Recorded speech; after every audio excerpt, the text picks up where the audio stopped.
When he's not on the microphone, he's playing a song, and when he's not playing a song, he's on the microphone, and then boom. With Jason Ross. No, he didn't.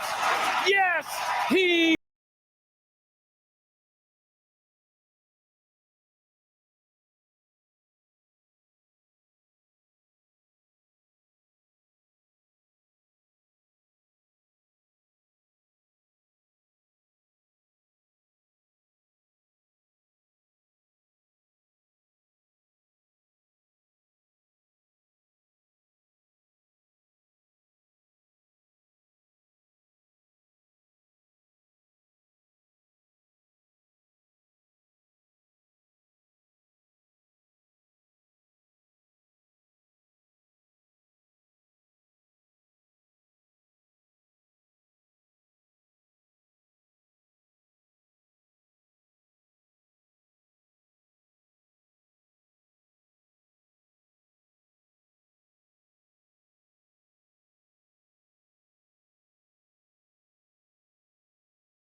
Whatever you want, whatever you're expecting. What are they expecting? I think they're expecting, everyone wants to freak out and yell and scream. But I can only speak for me. I would say it's more of an apathy than an anger.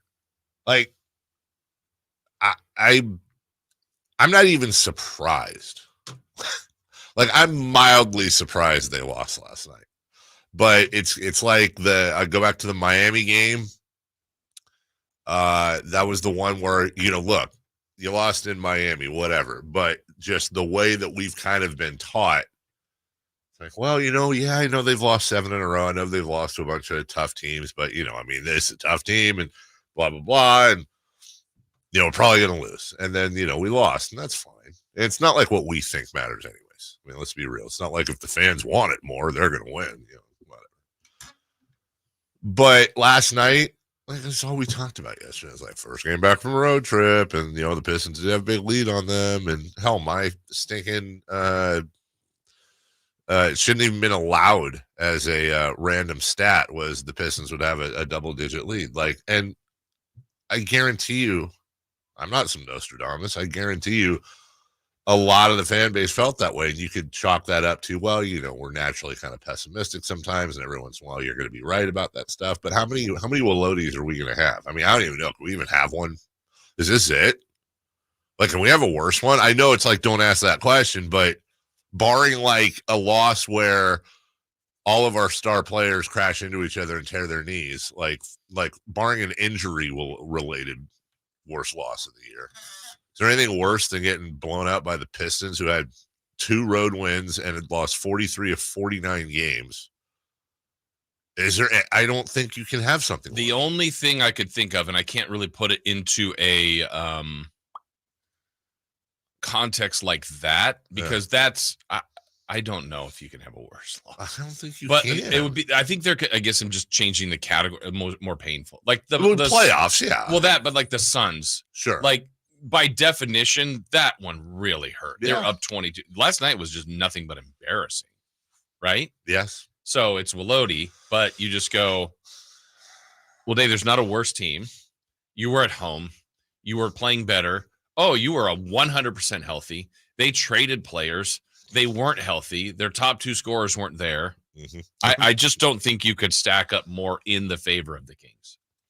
That's I should have mentioned that. Like the team that had 2 road wins and 6 wins all year were missing arguably their 2 best players. Yeah, their top 2 scorers, and then just the disarray they were in. They had 10 players. They had 2 people traded during the day. That's just a weird feeling. And you gave them confidence early.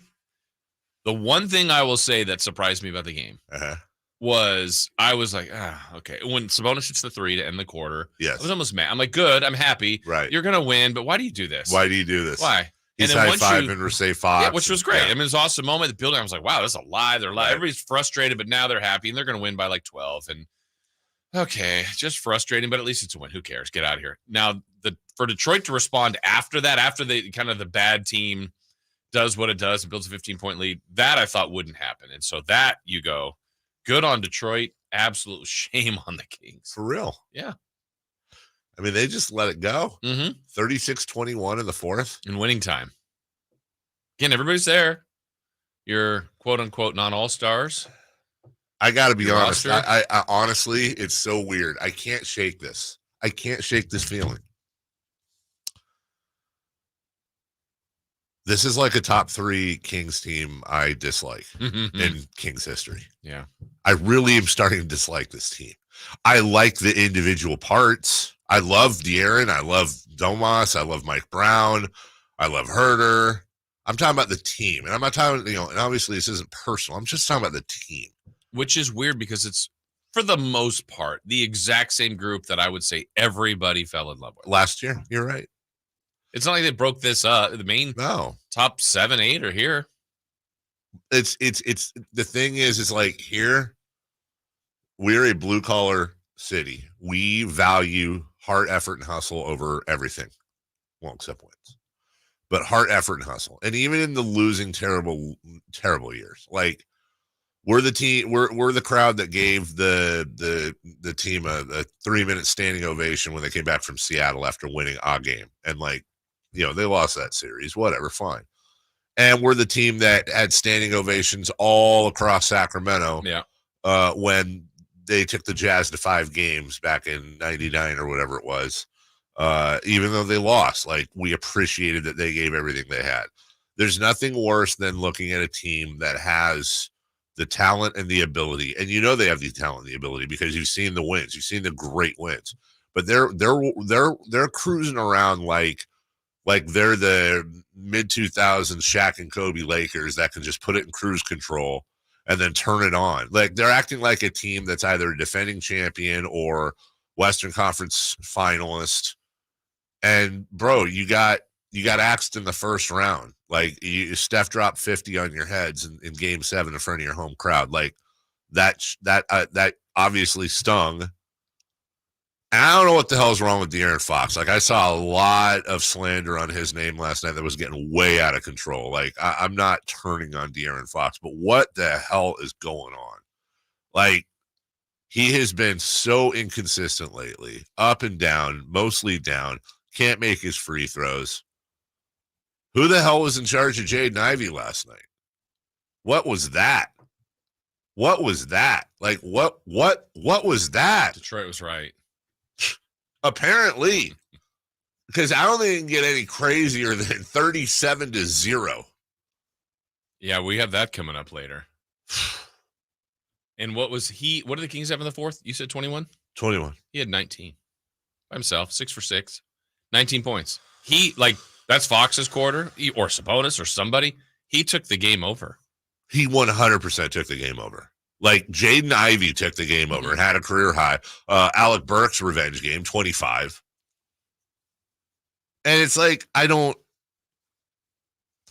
God bless Pete Youngman, and he's right. He was saying to me on Twitter last night, like, look, the first game back from a road trip, it's a real thing. Like, I believe him. Like, we don't, like, he ain't wrong. But, like, I don't care. Well, that's where I go back to almost what I said earlier about, okay, you let them in, you left them around, you had a terrible second quarter, but you recovered, and you are the better team. And once you took the lead at home going into the fourth, it's over. It's over. Like the bad team, like scared you straight. Like, all right, you got it. Like, yeah, it's whatever all the things you had to work out because it's the first game back. It's over. Right. And it was over. 100% thought they were winning. And it went up 2 on the Sabonis 3, even scored the first basket. Not that 4 ends the game. But that's the kind of team you're like, man, that's why we've only won 6 games because we built remember we were up 15? I do, but you lost by 12 and Still a loss. I mean, Malik was literally like bouncing and skipping with the ball at half court like they were in line drills. Like they were loose and happy. Yeah, it was on. It was ready to be a Kings win, light the beam. And, hey, coming off a great road. We all said it was a great road trip. And then you come home and do that, knowing what's ahead of you as well. And what you have coming up. Yeah, so like the pie in the sky is, okay, definition-wise, it's one loss. And sure, I've said all that too. Like, watch them come home and beat Denver on maybe. But if you want to go the other way, yeah. New Orleans won. Yeah. Phoenix is, I think they moved from 5th to, didn't they go to 7th? I believe you're Or, right. I don't know, maybe percentage point 6th. If you have a bad couple days before the break, are you now in the play-in situation? And remember, that's not playoffs. If you have a bad couple of days there, you all of a sudden became a team that broke a playoff streak and then made it for one. I mean, you can go either direction on this. Sacramento Kings are the 7th seed. Yeah. They are a game and a half ahead of the Dallas Mavericks, 2 in the loss column. So wait, who's 8? Dallas? Dallas is 8. And who's 9-10 right now? Lakers, Jazz. So let's go doom and gloom. You have a home game for against Dallas to get in the postseason. Yep. You stumble there. You have a home game against the Lakers or Utah. You have 2 chances. Feeling good about that? No. And then to get rewarded maybe to play Denver in the first. I mean, and it didn't all get decided last night, but that's what you set yourself up for, stuff like that. I don't want this team anymore. I want Monty to make a move today. Well, and that's the other one. Like they're, if we do recency bias with the last impression on the night before the deadline. Right. And this isn't an outlier. It's important to understand that this is not it's not like, these things happen. It's not an outlier. It's game 50. It's game 50. And we have had multiple home Charlotte loss, home Detroit loss, the blow, at Portland, the choke to the Bucks. And I understand the Bucks on the road, you're not supposed to win that game. Yeah. But we're still talking, we're going to like mentality. Yeah. The Suns blown lead. Yeah. This team is, they're either mentally soft or they're mentally checked out or there's something going on behind the scenes that we don't all know about. And they all have some weird disease. Like, I don't know what the hell it is, man. It's something. I can't accept. I refuse to believe that De'Aaron Fox just took the night off last night arbitrarily. I absolutely refuse. I don't know if that's De'Aaron Fox's worst game of the year, but I feel like offensively and defensively combined, it was like it just. I don't know what the hell's going on. And if there's something wrong, then cool. I understand. Like, I'm all for like whatever's going on, it's your business. But man, then like take some time off, or because he's just out here getting killed. And it's like, well, we don't have anything else to go on other than we're looking at your numbers, and you have 41 one night, and then you come around and you do this against the Pistons. Well, Jaden Ivey's just lighting up the whole team. Keegan Murray in 20 minutes has 0 points on 4 shots. Like, what are we doing? Nobody can make a free throw. They're 15 to 22. They're last in the league in free throws, but they're hitting their threes. Yeah, after making the first 10, you're like, oh, this is a great night from the line. Then when it mattered, you miss an important one. Were they really? They started 10 for 10. Like, look at this. I didn't realize that. Yeah. So they started 10 for 10 and they finished 5 of 12. Yeah. Again, not the sole reason, but you knocked down a few of those in that spot that maybe, I don't know. They got what they deserve, that's for sure, and we all have to pay for it. And honestly, the only one to me that really truly escapes. I mean, Malik was really good last night. I thought Monk, Lyles, and Mitchell. Yes.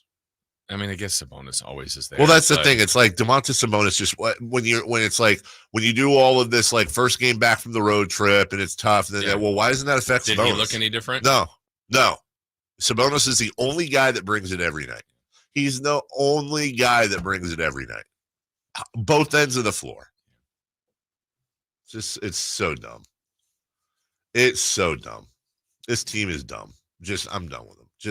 You got to bring someone in, man. I don't even care. Go get Bobby Portis. Go get somebody that will like straight slap people in the huddle. Something, man. I don't even have a segue for American Energy. Let's just go to it. I was trying to think of something. I'm in a segue mood. Hey, Dave. Yo. You need some energy. I do need some energy, and my golly, By golly. How about we go to American Energy for that? Look, let's talk about bringing it. American Energy brings you the $49 furnace tune-up and safety inspection going on right now, and that's why they consistently exceed expectations of the heating and air industry by valuing the customer experience and making that home comfort system as efficient as possible. They do. Gas leaks can be prevented, the life of your furnace extended, and ultimately you save on those energy bills. This isn't a sales service call. It's not that. No, they're legit tuning up your furnace. That's an important thing to do. Isn't that what that's what what's his face did? Mary Poppins. He was a chimney sweep, right? I guess it's like the modern day version of that. Chimney Cheroot. Call today to schedule an appointment at 916-520-9990. It's 916-520-9990. AmericanEnergyAir.com. American Energy. Making the uncomfortable comfortable. 30-second break. Don't go away. Leading off is next. Sactown Sports is hitting the road on our Jiffy Lube road trip. Join Styles and Watkins live from Radio Row in Las Vegas Wednesday through Friday from 10 to 2 as they get you ready for the big game. Plus, we have additional coverage on all our shows from Carmichael Dave and Jason Ross and the Drive Guys. It's Styles and Watkins live from Vegas, all part of our Jiffy Lube road trip on Sactown Sports and the Sactown Sports app. This segment is brought to you by Kia of Vacaville. Check them out at kiavacaville.com. Let's do it. Leading off, the 3 top stories in the morning. Huge news. This is very important. Here's cut number 1. Monk has the rebound, and he races up the right side. No time to hesitate. Shovels a pass intended for Fox. Missed the target. Turnover. Turn out the lights. This ball game is over. 129-118. Oh, I was next to him. Yeah. It was sad, G-Man. Sad G-Man. Do you see what you guys did? Yeah. You made him sad. A shameful performance. You can text us at 916-339-1140. Because somebody texted, they're absolutely right. Props to the texter. You're leaving out Mike Brown. She's damn right. Oh, yeah. You're absolutely, that's full on correct. Yes. I didn't think they played a smart game either, Dave. So we had the stat in the pregame. Last time these two teams played, remember the Kings gave up the 47-point first quarter against them. But while they were doing that, man, they're killing them in the paint. They had 84 points in the paint, something like that. Yeah. Season high. Yeah. They had 20 they were just shooting threes. I'm like, Detroit has nothing in there. Well, they have Duran, but I mean, right. When he's off the floor, they're playing Muscala. They're playing Gallinari. That's a spot for Sabonis, for Fox, for other guys to get to the paint. They started to do that better in the second half. Oh, here comes the comeback. I didn't think they played a very smart game either. No. I want to say that Katie said that they only had 1 2-point shot in the first 6 minutes. Yeah. Right. Wow. Attempt he's right. Yeah, and she did. Now, Herter made 3 threes, which is great, but then they just kept shooting them. You're leaving Davion Mitchell out there, who was fine, who was just completely overmatched and outsized. I mean, he did everything he could.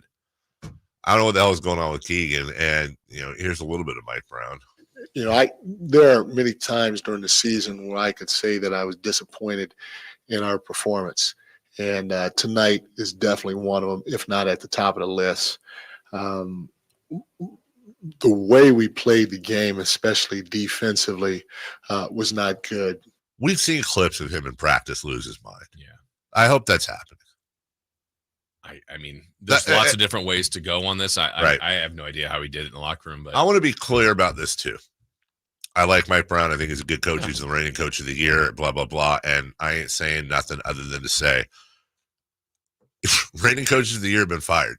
It's happened. You've seen it. You've seen it. You've seen it for stuff. If you've got a certain front office in there and they believe that the development is being stunted, they make moves. And I want to be clear. I 100% do not think that that's what should happen. Yeah. And of course, I don't think it will happen, nor should it. But dude, everybody should be, the sad thing is it's everybody should be on alert right now. Everybody should be pissed right now. Everybody should be freaked out right now. But that was your easiest game. That was your easy. It doesn't get any easier. And you said this yesterday, Jason. It was funny. We had fun with it. Well, what if you lost to Detroit and then won the next 3? And I'm I would take 74-point loss to Detroit if we can win the next 3. Yeah, right. Boy, was I a fat liar. No, because you know what? Even if they win, If they go out and they beat Denver, let's say they win 2 out of the next 3, I'm just going to be more pissed. Yeah. Why couldn't you do it then? 100%. 100%. Which gets back to the mental part of it. It's like then you're getting up, you're playing better because they've shown us some good highs. Yes. Like, okay, this team looks pretty good. Probably for every Willoty they have a Bellotti. Bellotti. Bellotti, sorry. Yeah. But that's a problem. That is a problem. You know, you want that list, especially for a team that's above 500 to, you know, to be uneven where you go, wow, there's 10 great wins. There's 3 bad losses. Okay. In 82. But again, now we're at 50. There's still 32 more games. I don't know if there'll be a Willoty worse than this, but there's going to be more, right? Yes. There'll be some other, we'll come in here and go, how did they lose that game? How did they lose to this team the way they played last night? And I have no doubt, like they're coming off a 5-7 on the road. Like there's no doubt they're going to have some great runs, and Fox is going to be back, and people are going to be throwing receipts around because everybody is a prisoner of the moment. I understand that they're going to have some crazy like 5, 6, 7 game winning streak. Like it's going to happen. I don't doubt it, but this type of mentality that's a postseason issue. Like that, I don't think you can fix that. Like that.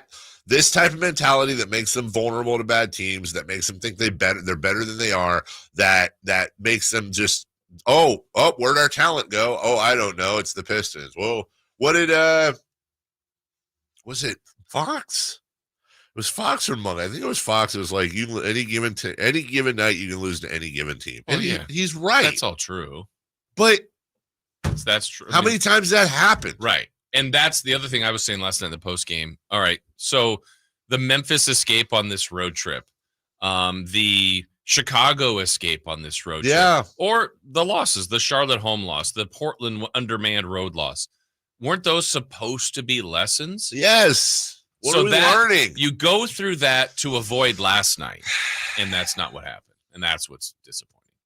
Yeah, to say the least. All right, cut number 2, please. Cut number 2. It actually might be the best. Yeah. But now that we're 48 hours away from the trade deadline, I do not expect to see Klay Thompson. Oh, God, no. We're not going there. No, you don't trade Klay Thompson. There we go. Yeah. So what are the Warriors going to do? So I know there's been some discussion about whether they could trade Chris Paul. I don't think that's going to happen. I do think Andrew Wiggins, and also Jonathan Kuminga's playing the best basketball of his career. They've boosted his playing time by about 8 minutes a game over the last 10 games. He's pretty much untouchable right now. I think it's like Steph and Kuminga, and then everything else. Yeah. Shock the world. Trade Steph. I mean, why don't you trade Klay Thompson? Why don't you trade Steph? Why don't? I'm not saying you should, but okay, because you owe them, because you're not gonna get like value back. Look, if it's a good deal, so yeah. What you winning a title with these guys? No, I don't think so. No, no, of course you're not. I mean, whatever, that's cool. I mean, if that's their thing, just hold on to these guys as long as you want. Maybe go through a few years. By the way, they have I think they're the top payroll in the league. Top payroll in the league. You're not even in the play. I don't think they're in the playoffs at all, are they? No. Yeah. 5.5 hours to decide all this stuff. But you're not. But you're going to try to make some, Chris Paul. Screw it. Trade Chris Paul here. I don't even care. Bring in Chris Paul. One more salary wise, but it's like at this point, have a true backup point guard. Yeah, Golden State's at 212 million. 10 million ahead of the Clippers. Just to give you an idea, they're at 212 million. The Kings are at 151. So they're 61 million ahead of the Sacramento Kings. From the 707, can we just get Rigotis? You know what? I agree with you. Regular games of the year. That would have been nice. It's just a regular old game. Just nothing crazy. I'm with you, dude. Cut number 3, please. Cut number 3. For me as a quarterback coming into the league, it's been a blessing to have such a great supporting cast around me. Obviously the keys weren't just given to me or anything; it had to be earned. And I've come in day one, just obviously trying to learn Kyle's system, his playbook, and earn the respect of my teammates. And then over time, I've been able to step into that role and be ready for my opportunity. And yeah, that's Brock Purdy talking yesterday. Go Niners. That's what we need, man. We just need the Niners to. We need a parade next week for the Niners. Love how we're. I love how we're sitting here looking at Denver and then in Oklahoma City coming up. Oh, God. this team. Now, we'll take a break. Look, we contractually are obligated to play you audio from this team at some point. So coming up next, we'll go through the little bit of the play-by-play from yesterday. Trigger alert, be careful. Maybe listen with one ear. We know you like your sports. We know you like your sports. This might be a time to check out the country. I don't know. But just be warned, we're going to play you this garbage next. Has Monty put together a roster that can help make a deep playoff run this season? Just trying to give coach options, give him guys that can help us win in a variety of areas. Obviously, our top guys are going to play every game, but there's going to be other times, whether it's injuries, matchups, we've got to have some variety on the bench for coach to point to and say, go in there and help us win. Tune into every Kings game this season on Sactown Sports and SactownSports.com. Sacramento weather is brought to you by Folsom Lake Kia. I'm meteorologist Heather Waldman in the KCRA 3 Weather Center. Chilly start to Thursday with temperatures in the 40s, some stubborn clouds in the morning, a little bit of afternoon clearing with highs in the low 50s. Get the latest forecast on the KCRA News and the KCRA app. Don't miss out on New Year's savings at Folsom Lake Kia. Low prices and payments on your favorite new Kia models. Go see my friends at Folsom Lake Kia, right here in Sacramento for over 25 years, or FolsomLakeKia.com. Carmichael Dave here for Jiffy Lube, your proud sponsor of Sactown Sports 1140's road trip to Vegas for the big game. For all the latest game news to all the celebrity interviews from Media Row to all the festivities going on during game week, Sactown Sports has it all covered, just like Jiffy Lube, the place to go before you go on your next road trip. Oil changes, wiper blades, tire rotations, and more. Hey, for valuable coupons and a location near you, visit jiffylube.com. Power Business Technology is proud to be 100% independent, locally owned, and managed Toshiba copier dealer. Local ownership cuts out the red tape, allowing ourselves to never be too busy to personally answer the call when our clients need us. Recognized for excellence in service execution, training, and customer service, we're proud to be named a 2022 Toshiba ProMasters Elite Dealer. Contact us today for all of your business printing needs at 844-POWER-BZ. That's 844-769-3729, or visit us at PowerCopiers.com. For a precision crafted performance, the decision is easy. A new Acura from Acura of Stockton. Get the driving experience you've been waiting for in a new Acura. Get the best selection and customer service you deserve from Acura of Stockton. Shop in person or use our online express store at AcuraofStockton.com. Acura of Stockton will buy your trade, even if you don't buy from us. Don't settle for less than precision-crafted performance of a new Acura from Acura of Stockton and AcuraofStockton.com. Getting your biggest tax refund from Jackson Hewitt can lead to some spirited reactions. Jackson Hewitt! Jackson Hewitt is so sure that you'll get your biggest refund that if they don't, you get your money back plus $100. Jackson Hewitt! And Jackson Hewitt also guarantees the accuracy of your return for life. So don't just sit there. For your biggest refund guaranteed, walk into a Jackson Hewitt today and dance out Jackson Hewitt! Yeah! For the ones who get it done, the most important part is the one you need now. And the best partner is the one who can deliver. That's why millions of maintenance and repair pros trust Grainger, because we have professional-grade supplies for every industry, even hard-to-find products. And we have same-day pickup and next-day delivery on most orders. But most importantly, we have an unwavering commitment to help keep you up and running. Call, click Grainger.com, or just stop by. Grainger, for the ones who get it done. At Ashton & Price, we get injury victims to yes. Experience, yes. Ashton & Price has been around for over 25 years. No more insurance companies? Yes. Our clients focus on getting better and we handle all the rest. Results? Yes. We've collected over $100 million for injury victims. No fee until we win? Yes. Our clients pay nothing until we win. Ashton & Price, the best at getting to yes. Remember, for the best advice, don't think twice. Call Ashton & Price. Big savings are back at Folsom Lake Honda, your one-stop Honda shop. Looking to own or lease? We have options for everyone. Plus, lower interest rates at Folsom Lake Honda make for lower payments. It's no wonder Folsom Lake Honda is your one-stop Honda shop. Get an instant cash offer for your trade at FolsomLakeHonda.com. We'll buy your car whether you buy from us or not. Visit us today at FolsomLakeHonda.com. Folsom Lake Honda, yeah, your one-stop Honda shop.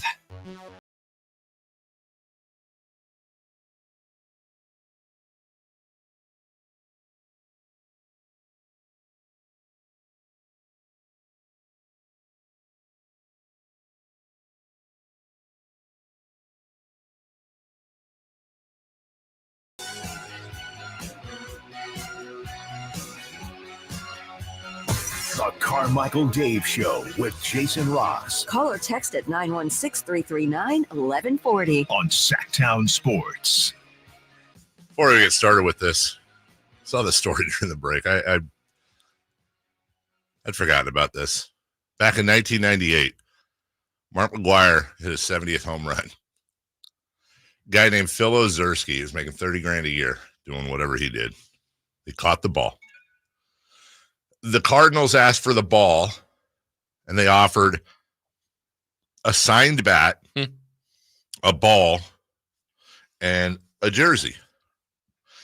And Ozerski says, "Okay, cool. I'd like to meet Mark McGwire too, get a picture." McGwire says no.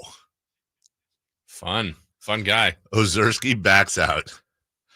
3 months later, he sold the ball for $3.05 million. Boy. And then met Mark McGwire. Yeah, right? I mean, that's the dumbest thing. Like, you can't just meet the guy after the game and take a picture with him. What do you do? I'd love to ask Mark that question. If we ever get an interview with Mark, I got to ask him that. Like, I got to know. What was the thought behind it? Maybe Mark secretly wanted the guy to make money. Yeah. Maybe it's a nice thing. He knew ahead. He's like, hey, hang on to this for a little bit, sell that ball, then we'll meet. I'll meet you. Because I have a feeling my autographs are going to tank in a few years, if you know what I mean. Right. Yeah, there's something around the horizon coming for you. All right. Should we do? Yeah. Okay, here we go. Herter in the left corner, swings it out on the wing to Sabonis. Couple of ball fakes, one dribble, bounces it to Fox. Fox now to the right side. Herter going for 3 in a row. He's got 3 in a row. Red Velvet from downtown makes it 14-5. You were up 14-5 on the Pistons at home. You were up 9 points. You scored 14 of the first 19 points of the game at home against a team that had 6 wins and 2 road wins, and were missing arguably their 2 best players in Bojan Bogdanovic and Kate. I don't think arguably. Yeah. Well, I mean, I'm just saying because Jaden Ivey is last apparently night, Michael yeah. Jordan. Yeah. Yeah, but so remember that was 14-5, and the Pistons came back. Alinari on the right wing gives it up. Burks, one dribble, launches and scores again. He's a scoring machine. Alec Burks has 8 points, and trust me, he's got the green light all night. Davion Mitchell draws a foul. Quick strike for Sacramento. Score is tied after that 3 by Burks. Mm-hmm. They then went up by 10. That's when I texted you guys. I was like, all right, I got my random stat. That's double digits. Feeling good. And Mike Muscala he is Craig Hodges, basically, Larry Bird. Muscala fakes the corner 3, sidesteps the defender, and drains the deep right wing 3. And the Pistons have extended their lead to the biggest of the night. They're on top 85-72. Third quarter, Kings coming back. That was after who was it? Was it Fox that made it at the half, I think? No, it was Hayes that made it at the half, didn't he? And then Davion cuts it to 1. Davion Mitchell gives it up to Sabonis, digs into the paint, feeds to a cutting baseline Monk. Out to Davion, open for 3. He's got the triple. A 1-point game. It's 95-94.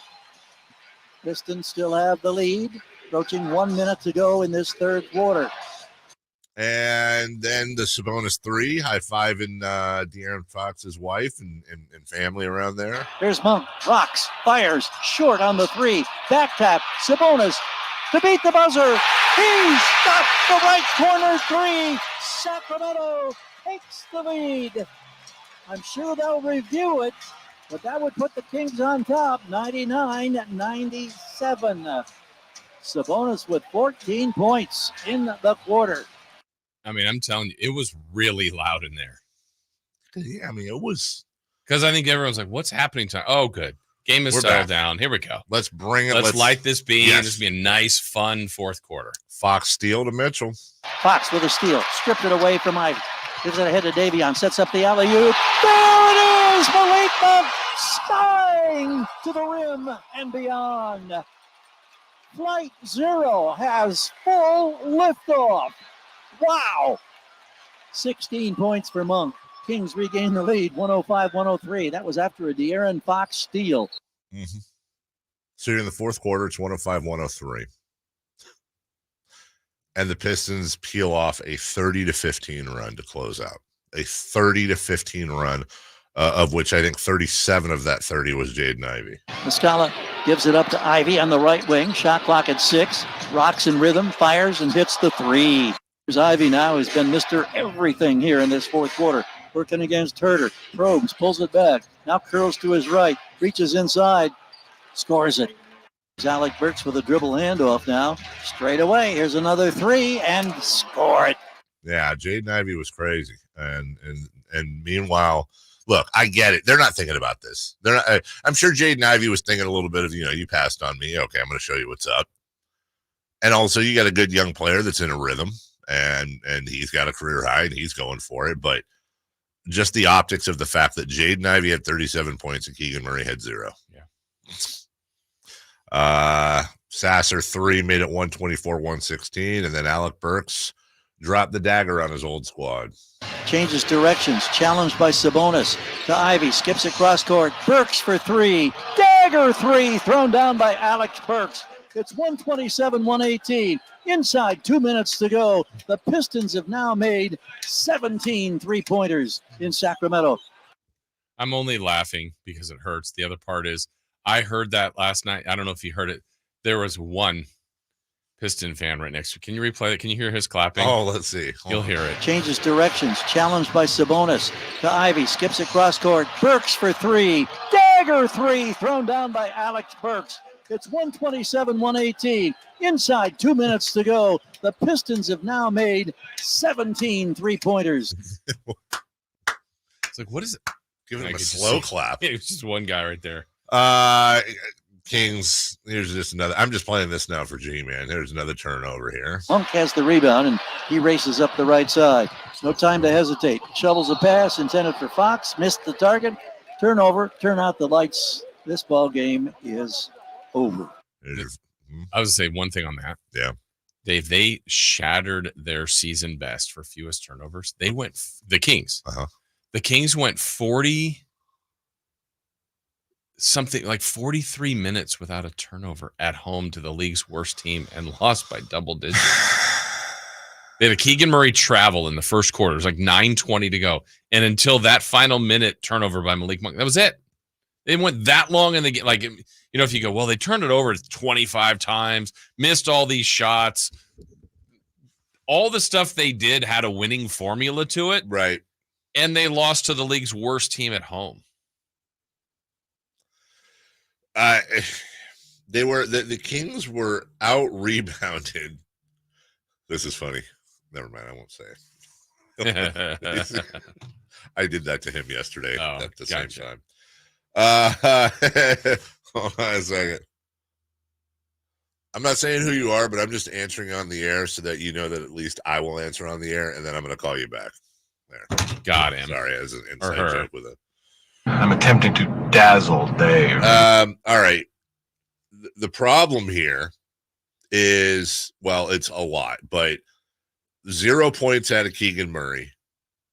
De'Aaron goes 5 of 14 for 12. Harrison was, there he is, and 8 points. But Jason, you mentioned, okay, so they had 4 turnovers. That's great. 7 steals to Detroit's 2. Let's look at their splits. 47, 34, and 68. I mean, the free throws are bad, but the other 2 aren't horrible. No, 47 is fine. I think what really sticks out to me is the fact that Domantas Sabonis had 12 rebounds, and they were still out rebounded 48 to 33. Yeah, that was bad. Then look at the splits by Detroit. 56, 55, 100. Detroit was 22 of 22 from the line. And by the way, free throw defense was bad. I saw a stat yesterday too. Something about like the Kings are allowing, like, this is like their 7th team they've allowed in some stretch to shoot 50. Oh, the 3-point field goal defense has been hideous. Yeah, like the ridiculous. Yeah. And again, Detroit's For many stats, not a juggernaut, not a great scoring team. They got 133. They had their 2 top scorers out. They were down to 10 players. It just keeps adding up. Tuiwalodi. Since January 1st, the Kings are allowing opponents to shoot 42.6% from 3. That was before the game. Yeah. And the Pistons finished at 55%. And by the way, and props to the Kings entertainment department, because the whole thing started out great with them replaying the Brandon Ayuk catch from the Niners-Lions game over and over and over again during Detroit's intros. Mm-hmm. Like, they were trolling them really well. But apparently, yeah, that didn't work out. All right, we'll take a break. We're going to take a shower during the break and wash this funk off of us when we come back, because we've got all kinds of stuff going on today. Kelly Brothers is at 7:27. Randy Cross, current 49er great, but ex-49er player at 8:27. It's trade deadline Sam Amick at 8.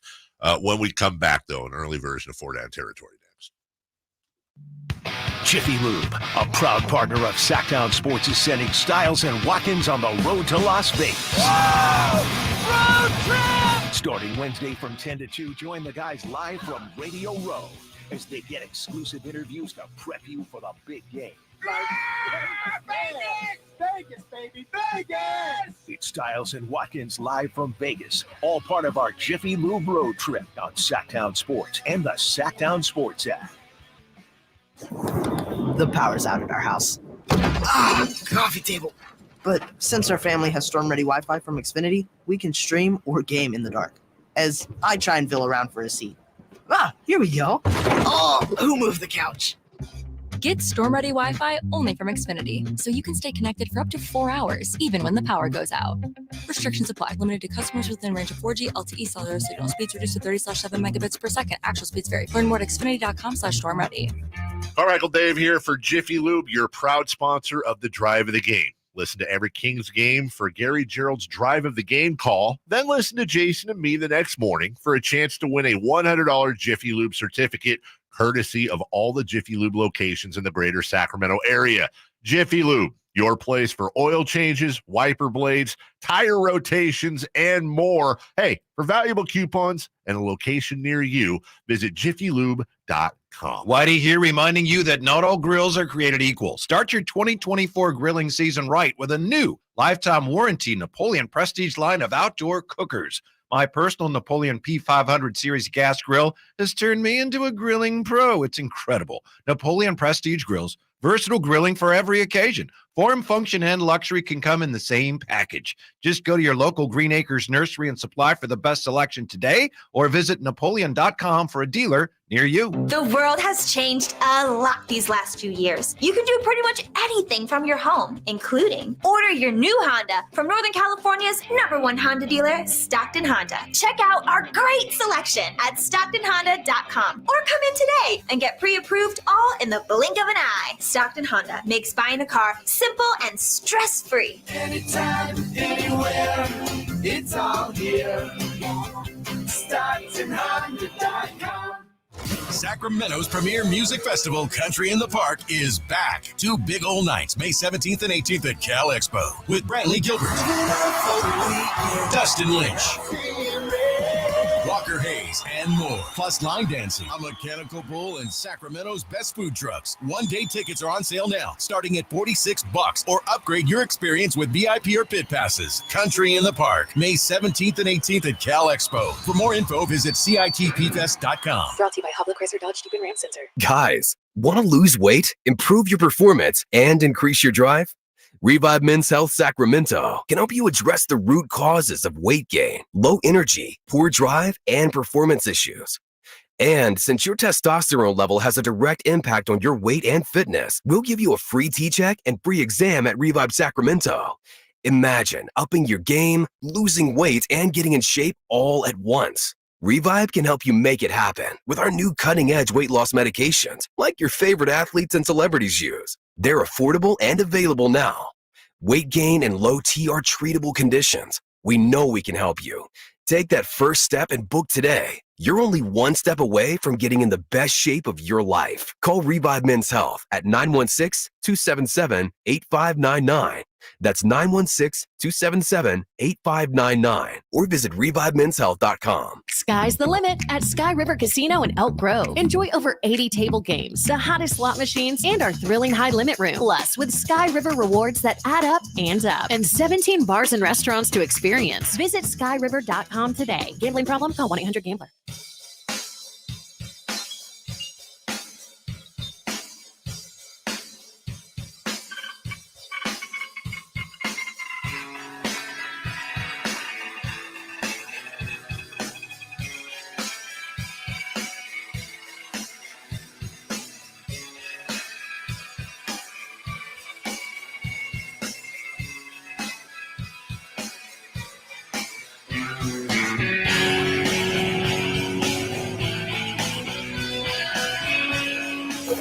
Waking you up with the best in local sports. It's the Carmichael Dave Show with Jason Ross On Sactown Sports. Jason, did you see the WWE Triple H news? He's out after WrestleMania this year. That's from the text line. They wanted you to know that. I haven't seen that. Oh. As the resident wrestling fan of the show, I need to see sources. I know things. All right. Well, got that out of our. Did we? No. Yeah, we're not done with that. Let me just warn you guys, by the way. We're going to talk about the Kings in three for at 7:13. We'll talk about them at 7:44. Oh, Sam was there to enjoy that game. Oh, I talked to him afterwards. 8 o'clock with Sam, and then 9:13 with with us. So just it's here. You've been warned. Yeah. All right. Well, you know what? Let's just. Made a Subaru, thank goodness, is here to bring us 4 down territory. Let's focus on, other stuff like football. Question 1, please. Rex Ryan interviewed for the Dallas Cowboys defensive coordinator position. Is the football world better with Rex on the field or on camera talking about football? Is it better with him on the field or on camera? Let's go have a snack. Right? I mean, he had some of the most iconic lines in the history of Hard Knocks. He is incredibly entertaining. Loves his feet. He's a good defensive coordinator. Usually. Yeah. I think he's better behind the camera, though. I mean, I enjoy him as an analyst. He's not always right. I enjoy him as an analyst more than not. I think he's got more, So is it the football world? Such a big personality too. Like he it is. feels like he's a head coach. I know he's been coordinator before and he's been a head coach. Just that you'd have to have the right head coach comfortable in their own skin, knowing that Rex is on that roster. Right. Yeah. So is he doing that, knowing like, hey, McCarthy's on thin ice? Maybe I'm the coach of the Cowboys. I mean, that's what it's like that's a different agenda. It was literally the first thing I thought of is, well, that's interesting. Yeah.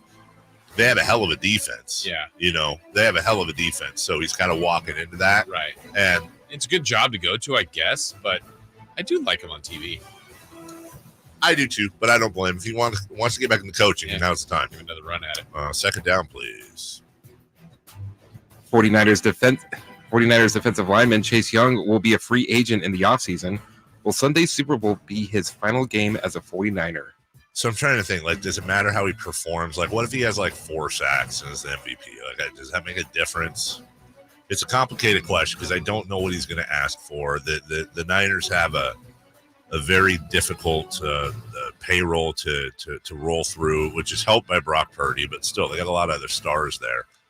My instinct is I don't think so.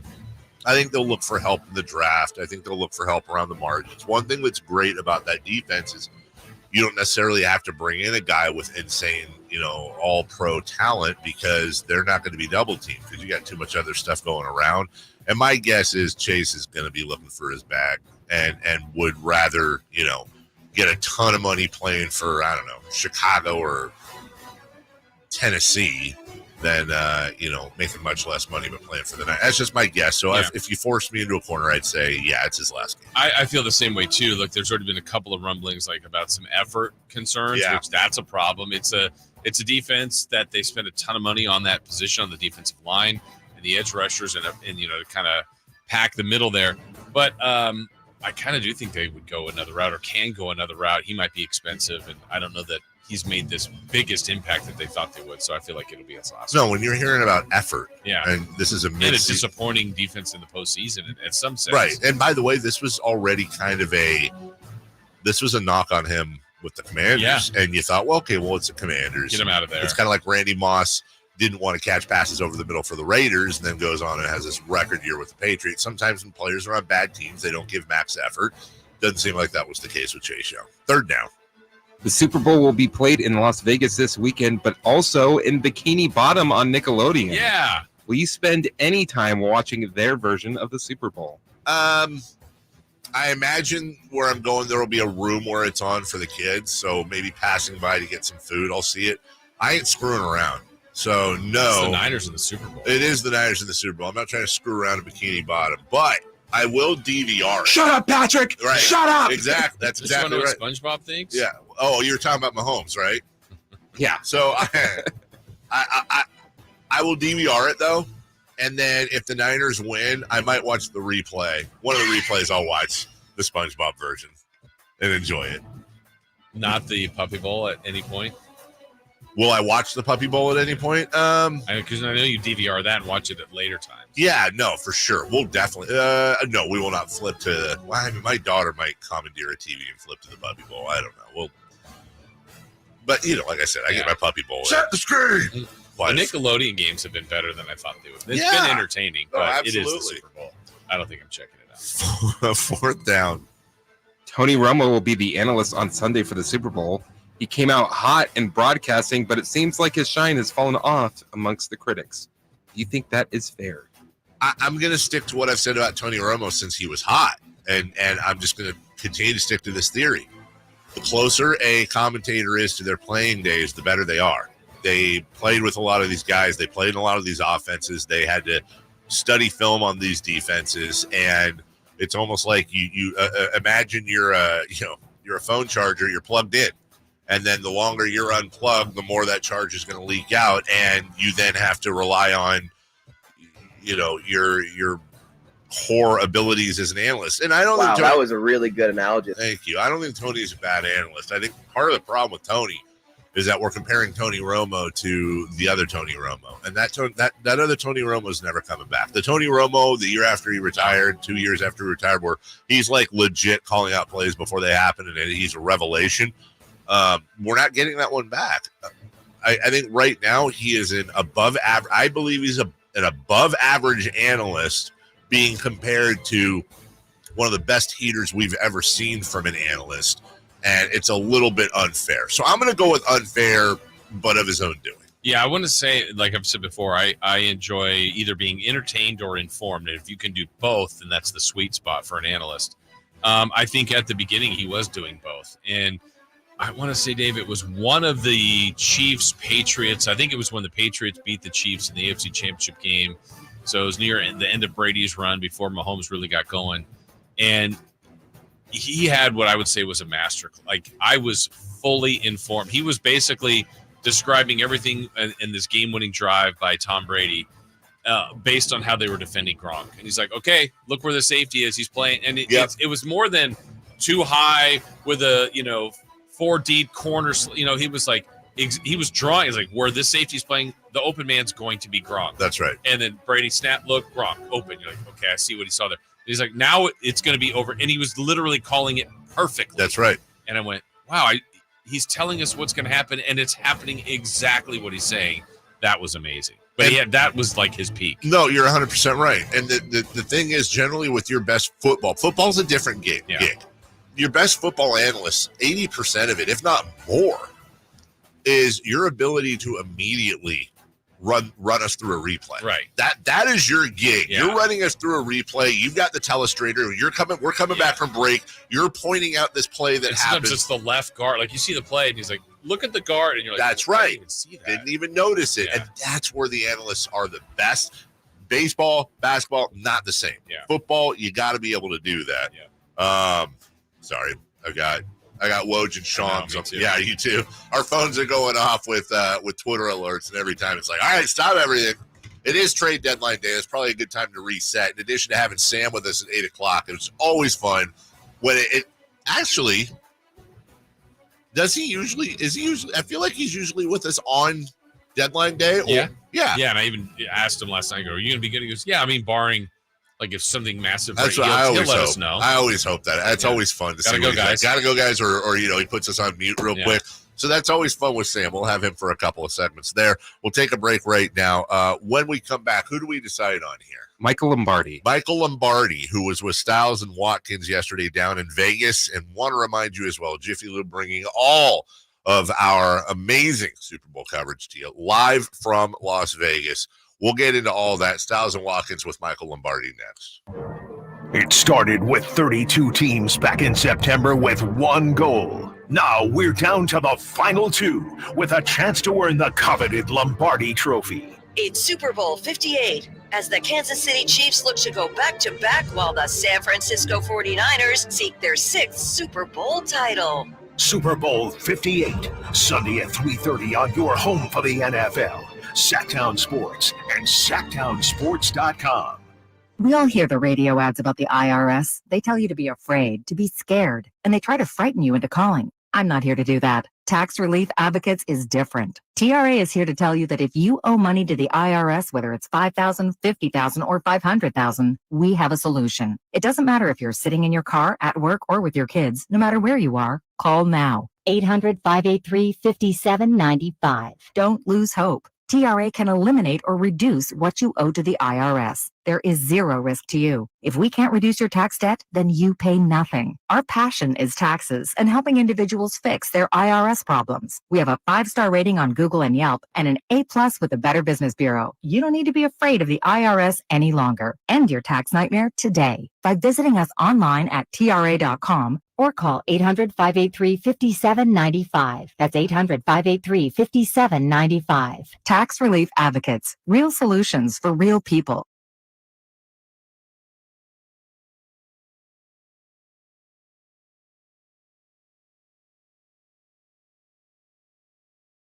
The new year is here at Folsom Lake Kia. Shop my favorite dealer, Folsom Lake Kia, for low interest rates, low payment with 0 down deals with approved credit. Folsom Lake Kia for over 25 years right here in Sacramento. Sacramento weather is brought to you by Folsom Lake Kia. I'm meteorologist Heather Waldman in the KCRA3 Weather Center. Chilly start to Thursday with temperatures in the 40s, some stubborn clouds in the morning, a little bit of afternoon clearing with highs in the low 50s. Get the latest forecast on the KCRA News and the KCRA app. My name is Dustin. I'm the head designer for Cody James Black Boots, and this is Behind the Design with Boot Barn. The objective with this new line was basically to create a collection of boots that were going to be elevated, quality made, using the finest materials and craftsmanship available. Some of the key quality construction details that carry throughout the line would be premium cowhide lining, hand-nailed leather soles, and simplistic design. Cody James Black, only at Boot Barn. Finding great candidates to hire can be like, well, trying to find a needle in a haystack, but not with ZipRecruiter. Its powerful technology actively finds and invites qualified candidates to apply to your job. So while other companies might deliver a lot of hay, ZipRecruiter finds you the needle in the haystack. See why 4 out of 5 employers who post a job on ZipRecruiter get a quality candidate within the first day. Try ZipRecruiter for free at ZipRecruiter.com/free. That's ZipRecruiter.com/free. I like daffodils, tulips, the big dinner plate dahlias. I loved being in the garden, but I wasn't going to be able to because I could not only walk, but I couldn't really stand on my foot without being in pain. It was excruciating. So my husband said, let's go to the Good Feet store. For over 20 years, we've helped people like Terry live the life they love without letting their feet get in the way. This nice young man said, I think I can help you. He got the arch support and I was fitted. And I kept walking back and forth across the store. And I looked at my husband and burst into tears because it was the first time in a year that I have not had any pain in my foot. I have had no pain since the day I bought them. Now I can do whatever I want. There isn't any place on my property that doesn't have flowers blooming 365 days a year. I still can't believe it.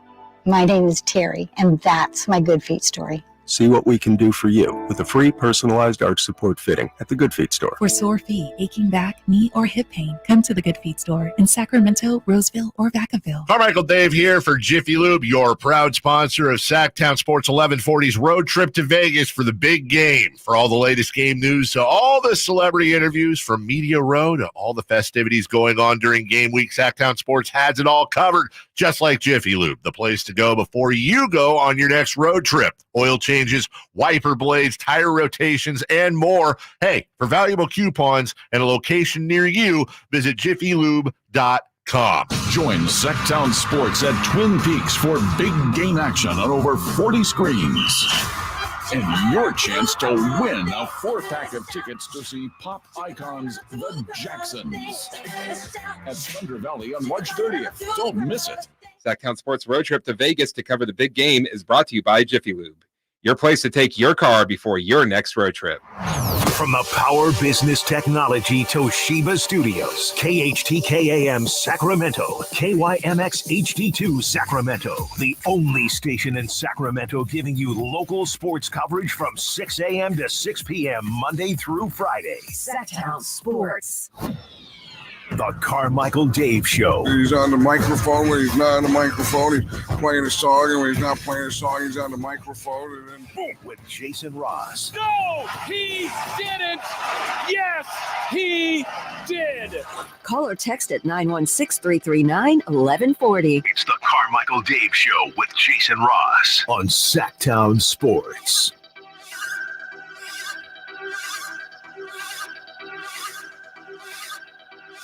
We are joined by the one, the only Michael Lombardi, former NFL GM, current analyst for VSiN, host of the GM Shuffle Pod. New book out, Football Done Right, setting the record straight on the coaches, players, and history of the NFL. Michael, thank you for taking the time. So I want to start here with the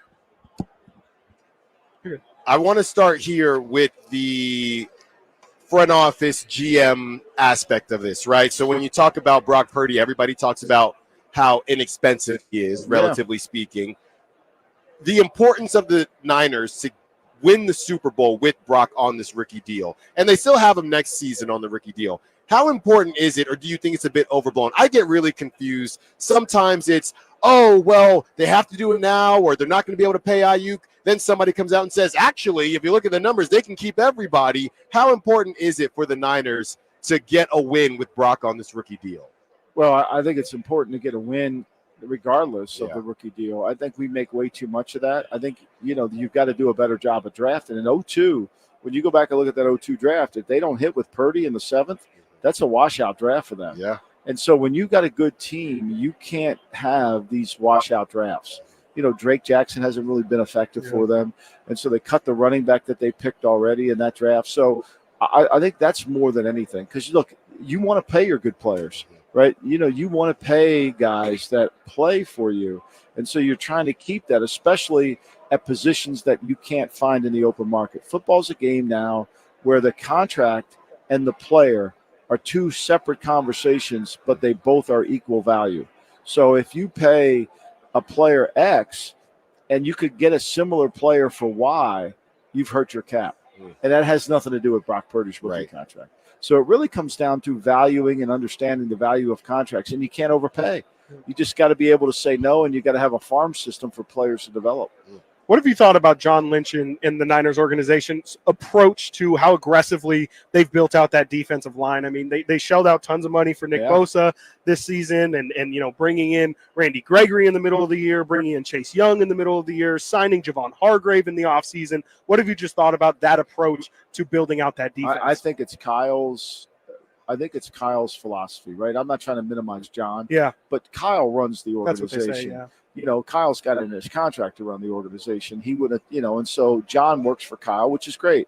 But to me, why are they successful? They're successful because they have said, above all, we believe in a defensive line. And that's what wins games. All this talk about coverage, all this talk about, corners and line. No, none of that matters unless we get a great defensive line.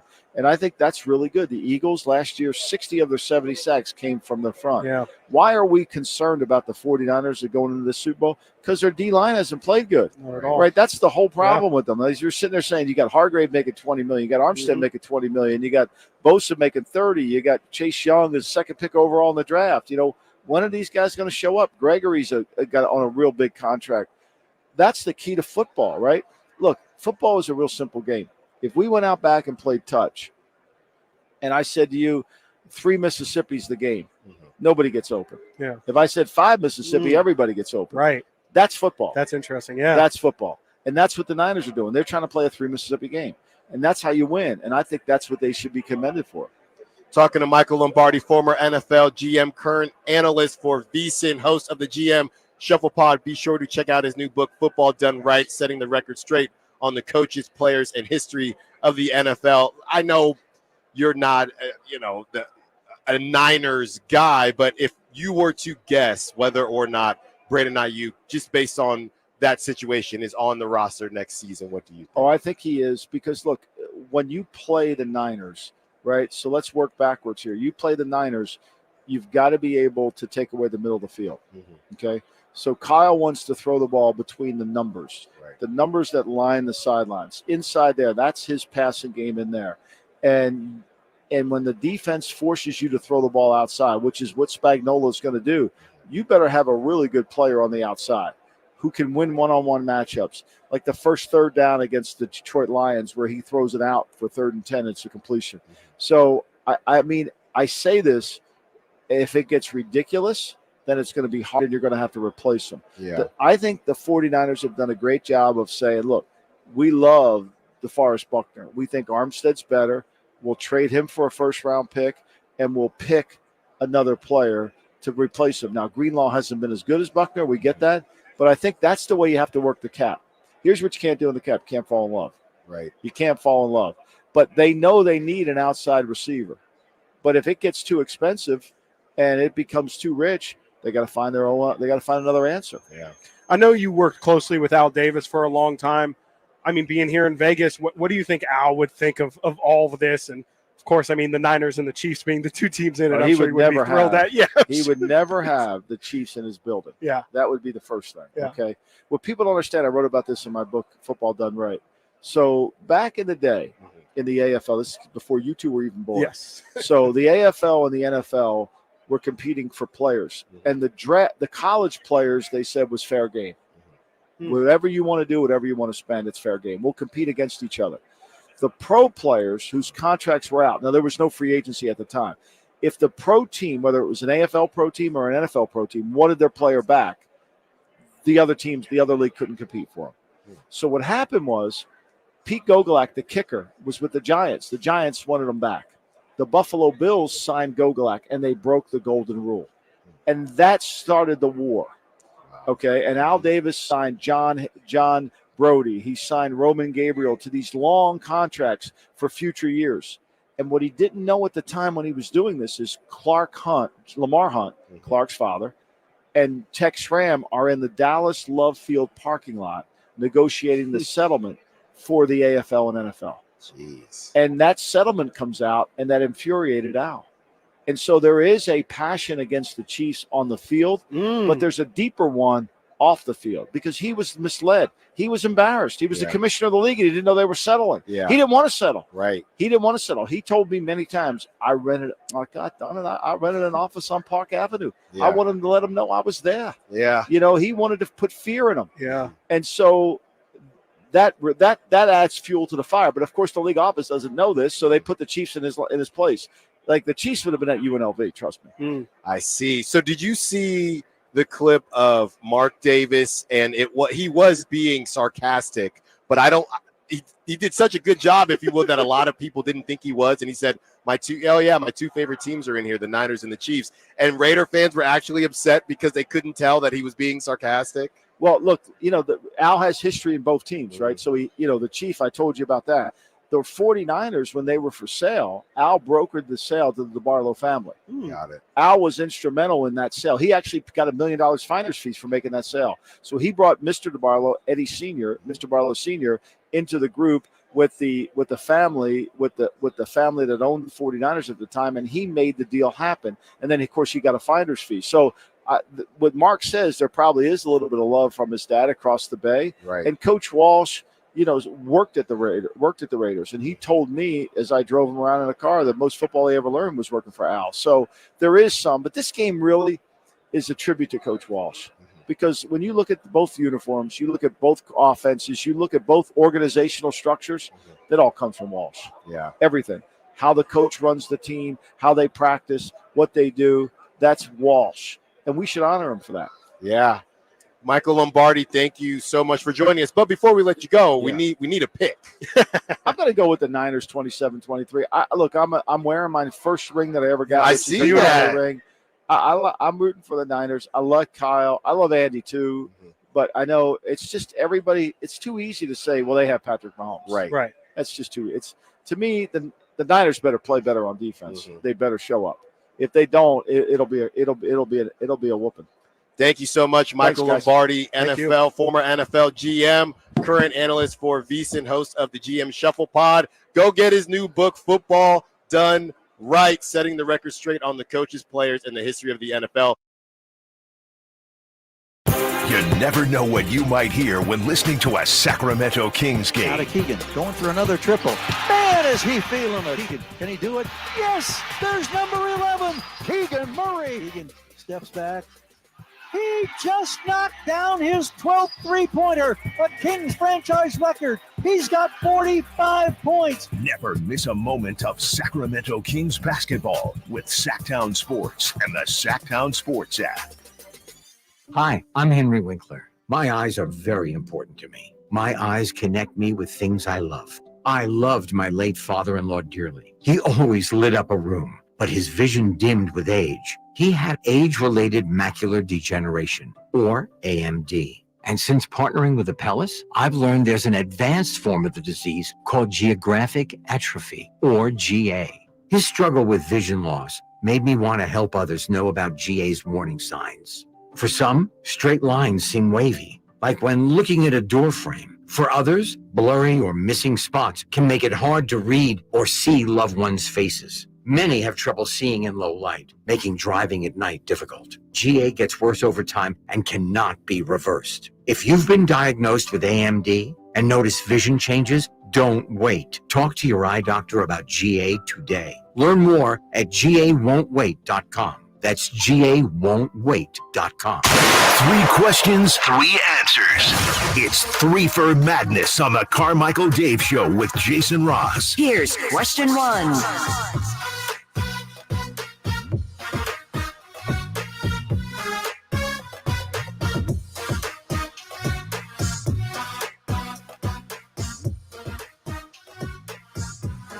Hey, little piece of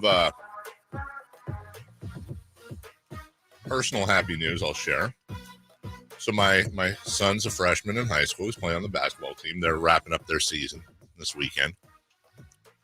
And found out last night that he's one of 2 guys he was asked to get called up and dress for varsity for the rest of their season. Let's go! That's awesome. I don't know if he's going to play or not, but he's going to. That doesn't matter. Yeah, he's going to dress. He's going to practice with them. That's cool. Coaches just that's kind of their way of developing, the youngsters and all that. So it's a nice reward for him. Did I tell you about my moment when I got called up for varsity when we were in the playoffs? So I'm basically the backup center, and our best player is the center, and I'm never playing because he's the best player. He's just playing every minute. So he gets knocked down, and his lip is cut, and he starts bleeding on his shorts, and he can't do that. So coach says, Chris, and I immediately take off my warm-up pants, just bam, I'm like ready to go. He goes, take off your shorts and give them to Danny. So not only am I not going in the game, you're pantsless. I'm pantsless. Oh no. And I'm not going into the game at all. You know That's what? a great moment. I would have started the MVP chant for you. Most valuable pants. Yes. Like, didn't even hesitate. It was just like, Verlon, take your shorts off and give them to Danny. And it was like a slow walk to the back of the bench. And one of the other, come on, let's go. Oh, that's fantastic. Poor Chris. Oh, poor Chris. Well, who knows? Maybe my son will repeat that performance. One other note on that, by the way, he found out about that on Tuesday. We found out last night. I said, buddy, why didn't you say anything? He's like, Oh, not that big a deal. literally, he's like, well, I didn't know if maybe he was joking or something. Literally said that. I had to wait a couple days to see if he was maybe joking or if it was really good. I don't know. I just like, you found out 2 days ago you had called up to varsity. You're finding out. You're telling us that. Oh, I didn't. I guess I just I didn't know if you guys would be happy because the season goes longer. It means more rides. I'm like, dude. Flippin' goo, dude. Then we watched the Kings crap the bed last night together. Question 1, 3 for Madness, brought to you by Fire Wings. How many Willotes are we going to have? Yeah, I think this is it. Like, I know that's a dangerous game, and I'm not saying that in any way of like, oh, they're not going to have any more bad losses this year. Of course they will. I just don't know how, like we said earlier, unless you take injury out of the, unless it's an injury thing, which I don't really think counts. And I also don't count like, well, yeah, like if they make the playoffs and that last, they lose on a buzzer beat, that's a situational Willote. We're talking about like, how does it get worse than losing by 13 at home to a team that had 6 wins? I can't think of how. I'm looking at the schedule. I'm like, I can't see a single team on here. Like, you're telling me if, I don't know, Jason, let's say San Antonio comes in. They're pretty bad. Yeah, I guess, they have a really bad record. And if you play them later and they've lost like 15 in a row and Wembanyama's not there and you lose. I mean, there's something else out there. It's just hard to really predict what it could be because that's as bad as it gets last night. You could argue that they just had a Wowote on the 29th when they beat Memphis. And Memphis is playing like literally a G League team. Mm-hmm.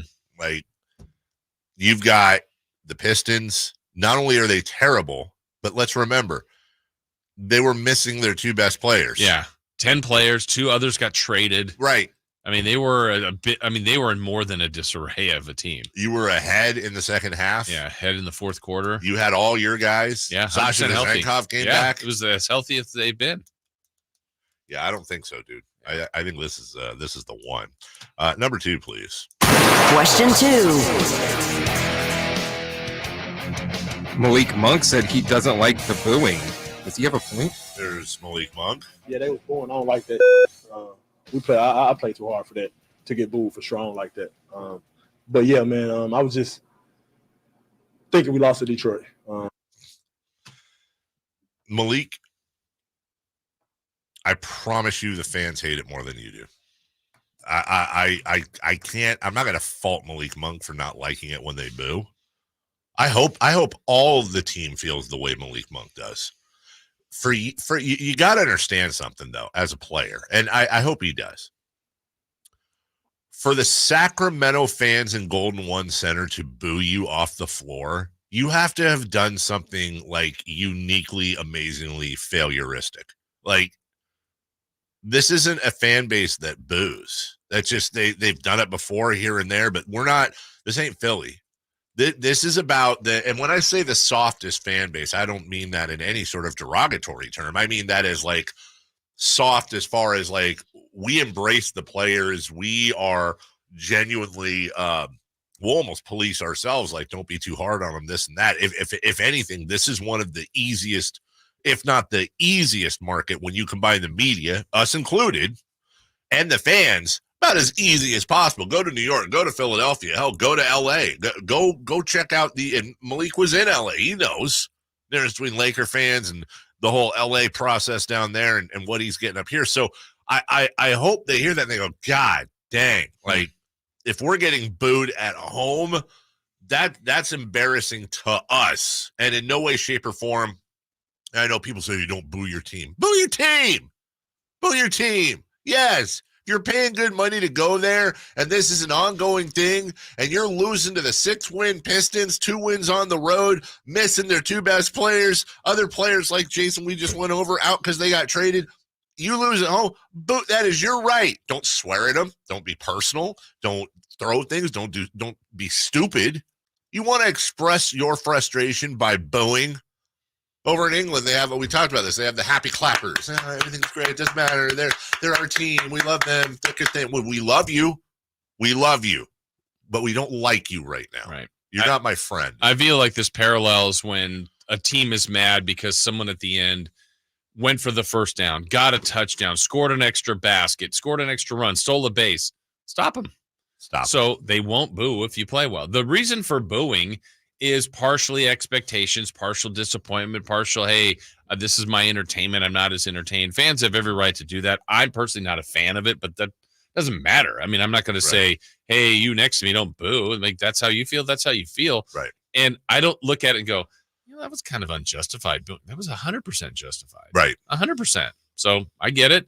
I get his point. He doesn't like it. The only way to not have him do that is to play better. You're right about us hardly ever booing the team, but it feels like this season it's happened. Because I'm telling you, this is in a weird way one of the most unlikable Kings teams we've ever had. They are simultaneously lovable and unlikable. Yeah, but also I would say more collective booing. Like the entire game of Josh Giddey, the entire game of Bridges, Buddy Hield. I'm like, wait, when did we, like I say we, the collective Sacramento, got an edge. Booing people that long, that many games? That surprised me this year. I don't mean any offense to this texter here at 916-339-1140, but this is just about as misguided a text as you can send. Do the people who boo at games also boo their children when they are not playing well? Well, a couple things. Number one, yes. Number two, that's very insulting to the players to compare them to your children, whom they are not. They are grown men who are being paid millions of dollars to play a game, and you are paying really good money to see the product. Hey, we've talked about it before. There were decades of this team losing all the time, and no one booed because they weren't good enough. And we recognize that. That's not what they didn't boo simply because they lost to the Pistons. They booed because of how they lost to the Pistons, the lack of effort, the lack of hustle, the lack of focus, the lack of showing up, and the fact that this is cumulative. That's it. Like, if this was truly the first time this year, and I think we would come on and go, well, I don't know why it does happen, but we haven't said that because this is not time number one this year. No, it's a cumulative thing. Yeah. And I don't care if it hurts or I hope it helps. It better help because that goes to pride and heart.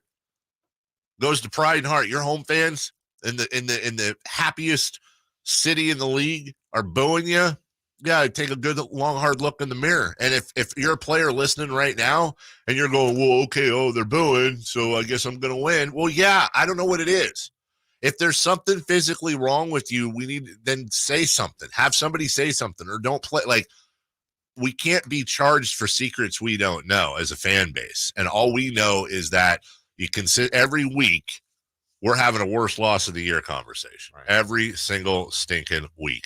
Indiana is nearing a deal to trade Buddy Hield to the Philadelphia 76ers, according to the Athletic and Shams Charania. So we'll follow that as well. It is trade deadline day.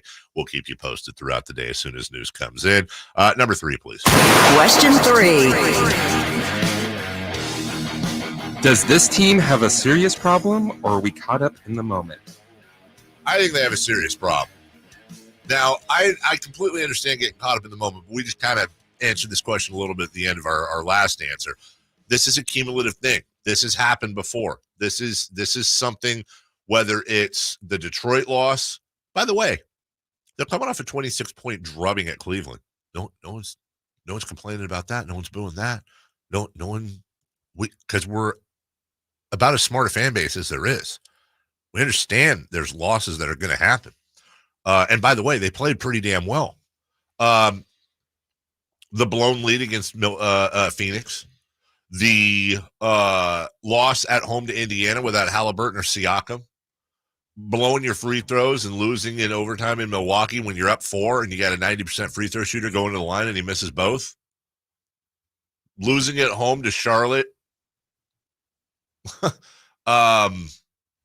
Losing in Portland by 17. Getting absolutely railroaded at home against Boston. At least you can understand that was a good team.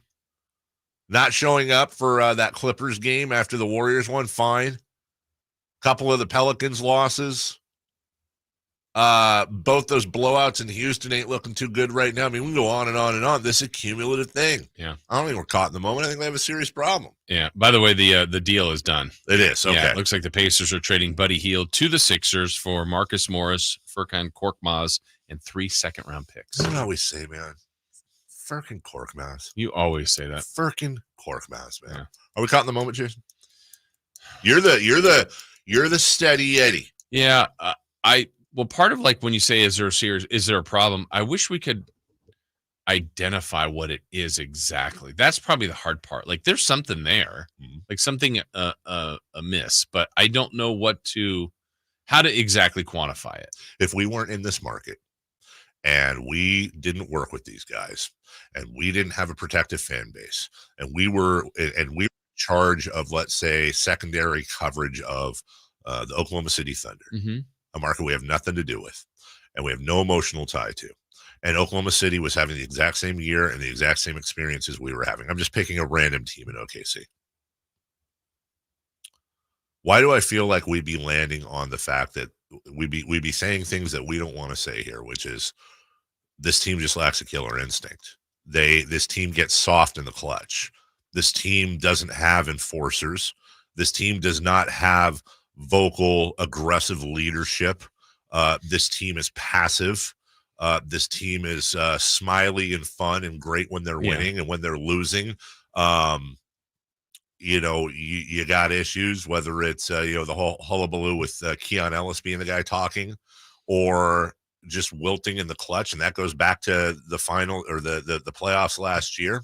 Harrison Barnes doesn't make that shot in the corner. Steph Curry drops 50 on your home crowd. Like at some point, do you just look at it and not in a personal way, but you say, this is a consistent thing.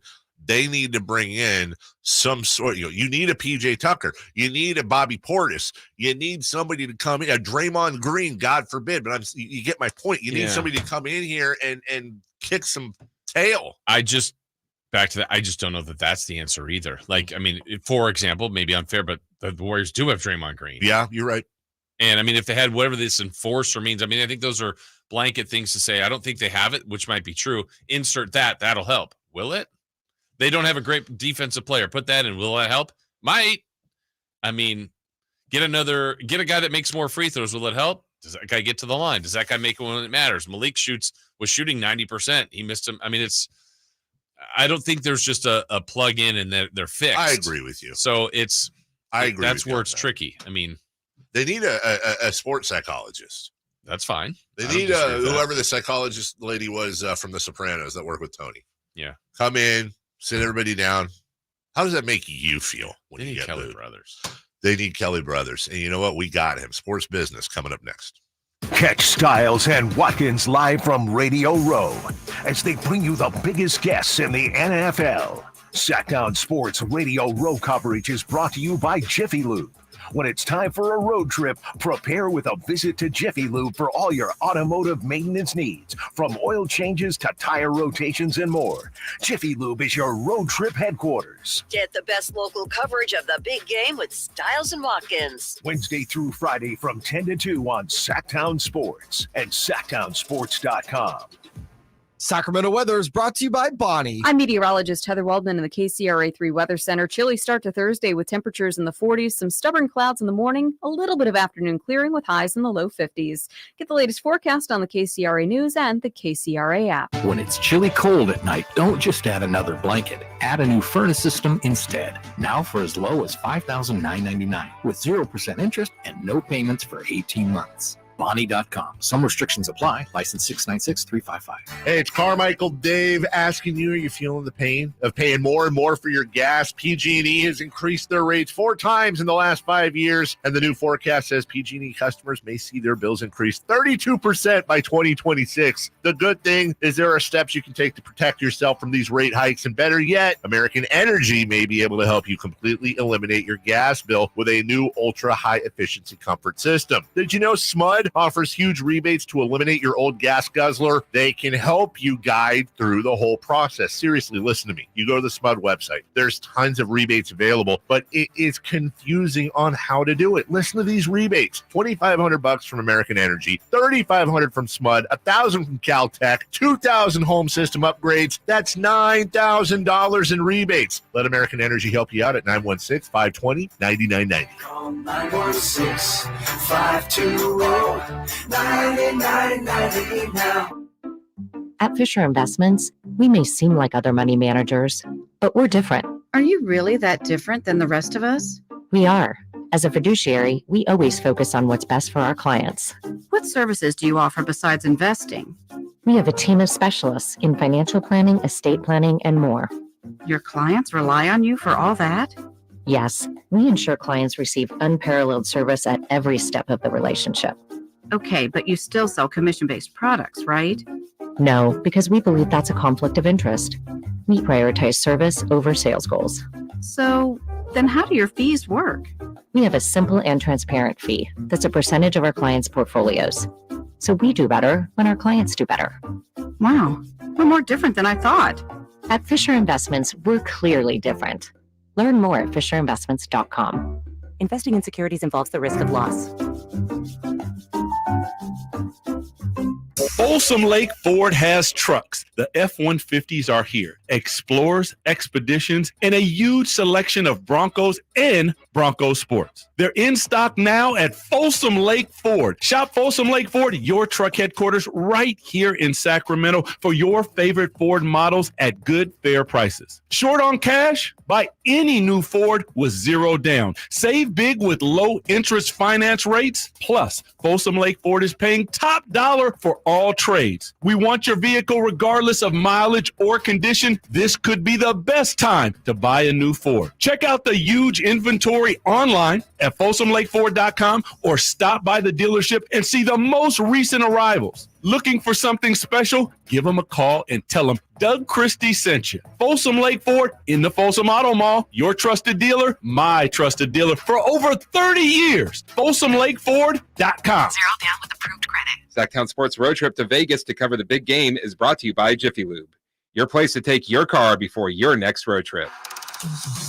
Joining us now on Sports Sense, certified financial planner Kelly Brothers. Kelly is an advisor with Cap Trust, one of the nation's largest registered investment advisors. Cap Trust counts among its clients numerous pro athletes and pro sports franchises, but most importantly serves many Northern Californians through comprehensive financial planning. Here's Kelly Brothers.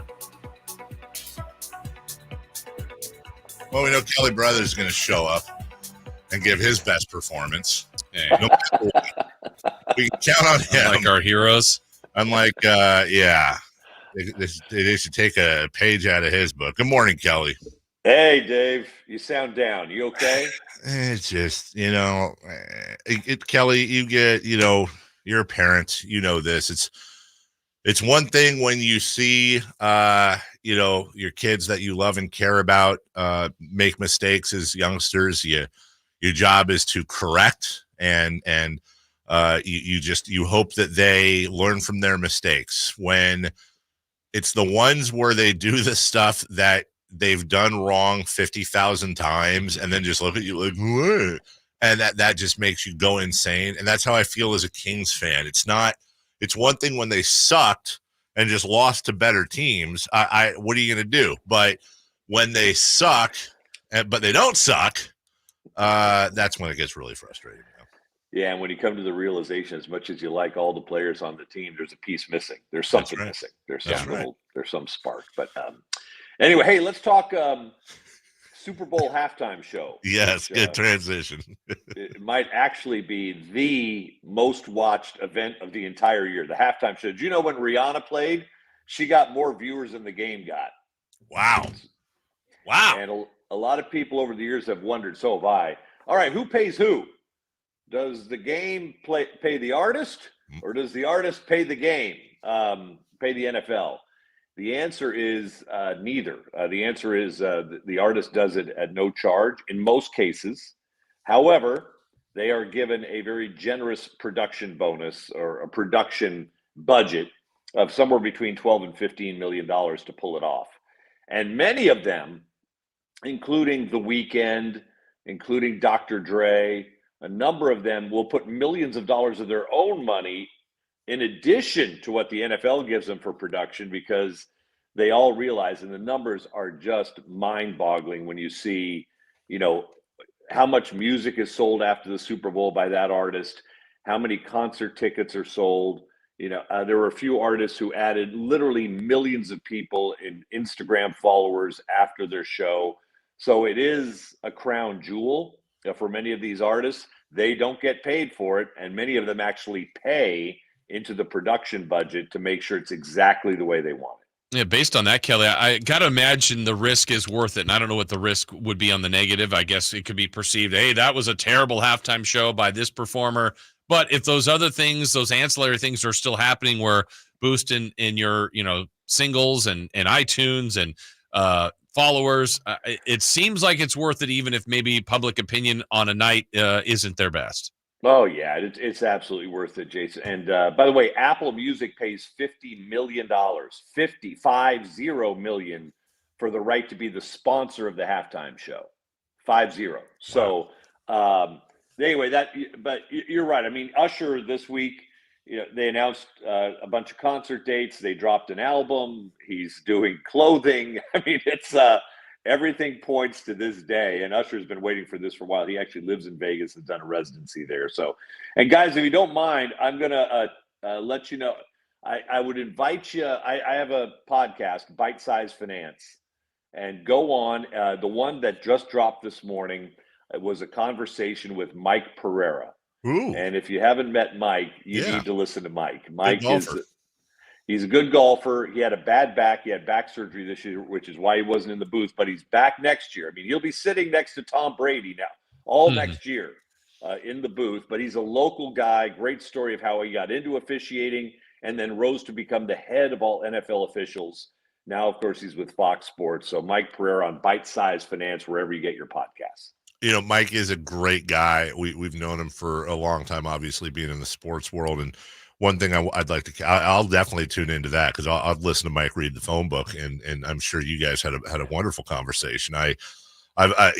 We talked a few years ago, and I'm curious as to where he is with it. He was talking about starting not a foundation, but an initiative that really focused on bringing new referees and umpires into youth sports, and really the idea being that it's almost a thankless job right now to do that. Parents are completely out of control. They're yelling and screaming at umpires, yelling and screaming at refs. Basketball is the worst. I've seen it myself.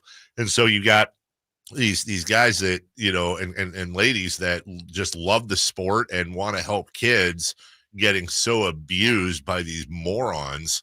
And I think Mike's heart is absolutely in the right place, both simultaneously trying to bring people into the world of refereeing and umpiring, while also spreading awareness that these ding-dongs need to be booted right out of games when they act out like that. No, you're absolutely right. And it's by the way, he has started, and look into this. It's a great foundation. I've gone to his golf tournament day. You guys ought to come.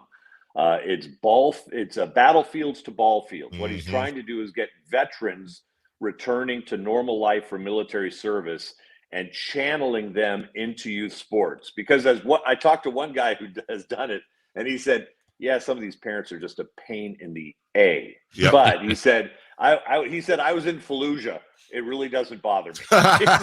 Fallujah basketball parents, yeah. And any of you parents out there whose blood pressure gets a little high at these games, remember, these guys are out there because they love the sport. Right. They're getting $30 for the damn game. So just pipe down. Amen.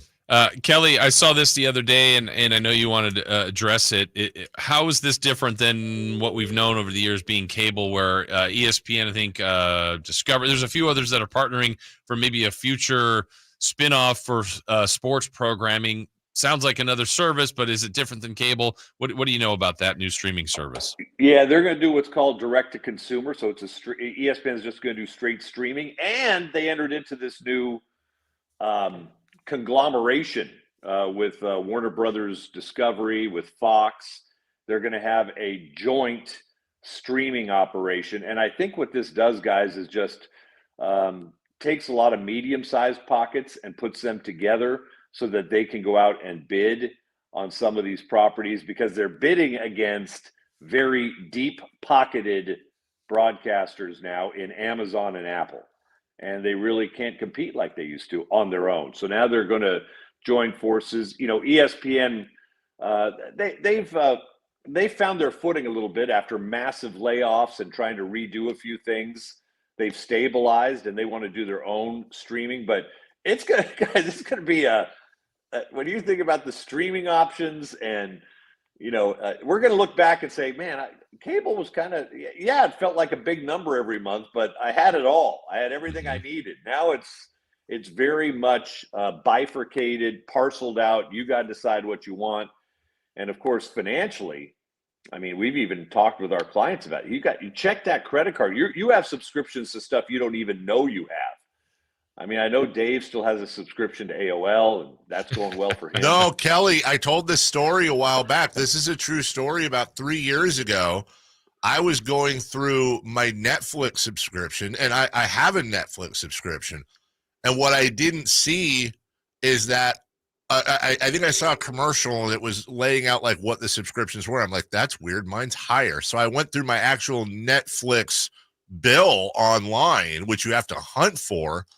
And I had a $4.99 add-on for DVDs that I'd had since I don't know how long. And I was saying, I don't think I've gotten a DVD exchange in the mail probably since the early let's call it 2003. So, at the time when I found it, it was almost 20 years, 12 months. So you're talking about 240 months. At $5 a month, I've paid the better part of $1,500, and you're 100% right. The amount of things people will find they have. I had 2 subscriptions to Max, one on my card, and then one on my YouTube TV that my kid accidentally hit the button for. People, that's a great way to save money right there. Is just go through your cards and match your subs. No, you have to. I mean, I've had the same thing. Don't think. How many times have you signed up for something thinking, okay, in 3 months I'm going to go in and cancel that, and then you don't. Got to put it in your calendar. You got to put it in your phone. But even that doesn't work all the time. You do, but I mean, I found a resume builder on my car. What? I found By the way, guys, Nick Saban will be on College Game Day next year. Saw that, and also Brock Purdy, who really had very little in endorsement stuff, suddenly has hit gold. FedEx has signed him on. John Deere has signed him on after pictures of the off week of him on a tractor in Iowa. So he's finally getting some money, although his salary is still the lowest in the league. Maybe he doesn't have to have a roommate next year. Yeah. That's yeah, exactly. Kelly Brothers, always looking out for the world of sports business, always saving money. And let's see, my dad, right before, I don't think my dad's ever texted me yippee in my life. And there it was at 7:30 in the morning. Yippee. I said, what, Dad? He goes, Kelly. I go, oh, okay. Likes you more than he likes me. So that does something. Your dad and I are going to watch the Super Bowl together. That's right. There you go. Have a great week, Kelly. We'll talk to you soon. Take care, you. guys. See you. All right, bye-bye. That is Kelly Brothers. We'll take a quick 2-minute break. Hey, Jiffy Lube drive of the game. When we come back, Jiffy Lube drive of the game, and we'll talk about the Kings. There's another NBA trade. Was there another one? Mm-hmm. Oh, we'll tell you what that was next. It started with 32 teams back in September with one goal. Now we're down to the final 2 with a chance to earn the coveted Lombardi Trophy. It's Super Bowl 58 as the Kansas City Chiefs look to go back-to-back while the San Francisco 49ers seek their 6th Super Bowl title. Super Bowl 58, Sunday at 3:30 on your home for the NFL. Sactown Sports and SactownSports.com. Guys, want to lose weight, improve your performance, and increase your drive? Revive Men's Health Sacramento can help you address the root causes of weight gain, low energy, poor drive, and performance issues. And since your testosterone level has a direct impact on your weight and fitness, we'll give you a free T-check and free exam at Revive Sacramento. Imagine upping your game, losing weight, and getting in shape all at once. Revive can help you make it happen with our new cutting-edge weight loss medications like your favorite athletes and celebrities use. They're affordable and available now. Weight gain and low T are treatable conditions. We know we can help you. Take that first step and book today. You're only one step away from getting in the best shape of your life. Call Revive Men's Health at 916-277-8599. That's 916-277-8599. Or visit ReviveMen'sHealth.com. The power's out at our house. Coffee table. But since our family has storm-ready Wi-Fi from Xfinity, we can stream or game in the dark. As I try and feel around for a seat. Here we go. Oh, who moved the couch? Get storm-ready Wi-Fi only from Xfinity, so you can stay connected for up to 4 hours, even when the power goes out. Restrictions apply. Limited to customers within range of 4G LTE cellular signal. Speeds reduced to 30/7 megabits per second. Actual speeds vary. Learn more at xfinity.com/stormready. The world has changed a lot these last few years. You can do pretty much anything from your home, including order your new Honda from Northern California's #1 Honda dealer, Stockton Honda. Check out our great selection at StocktonHonda.com or come in today and get pre-approved all in the blink of an eye. Stockton Honda makes buying a car simple and stress-free. Anytime, anywhere, it's all here. StocktonHonda.com. Capital Casino has been serving the greater Sacramento area in the same convenient downtown location for over 20 years, with plenty of close-by, well-lit parking monitored by security staff and offering the most variety of table games in the region in a safe and friendly environment. Best food, best service, and the best action. That's Capital Casino. For more information on tournaments and gaming, check out their website at capital-casino.com. And please remember to gamble responsibly. 1-800-GAMBLER. The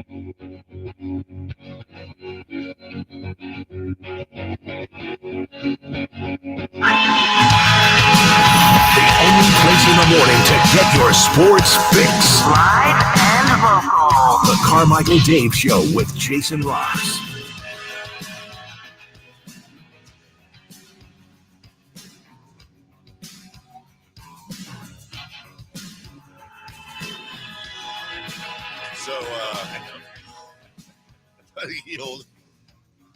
Buddy Hield is on his way to Philadelphia. Yes. Not only they're gonna love him. They're gonna love him. Not only does he go to Philly, but interestingly enough, he will build on his streak of 5 years and going of playing with a Tyrese. Oh, interesting. Mm-hmm. Yeah. Do you think that was part of the negotiation? Yes. He has to play with a Tyrese. Part of his demands. How he was trying to stay in Indiana. I'm only going to play with Tyrese. Okay, got it. So he gets to come here again. Does he get booed again? I was a Sixer? Yes. I mean, he's removed from the trade. All right. He'll always get booed. How about the other trade? Yeah, what was the other trade? Utah is sending Kelly Olynyk and Ochai Agbaji to Toronto for Kyra Lewis, Otto Porter, and a 2024 first-round pick. So yet another first-round pick for the Utah Jazz. I think all the picks belong to the Thunder and the Jazz. That's all. Everyone. Yeah. Everyone. Because the Jazz got what? Did they get 8 combined from Mitchell and Gobert? Something 7 or 8? that. Yeah. And the Thunder have just a boatload of them. Well, I mean, the Thunder, like, the Lightning and the Thunder. I don't, this might be hyperbole, but when you look at the degree of difficulty, and you have to include degree of difficulty in the conversation for this to be any sort of a valid statement, which it may not be.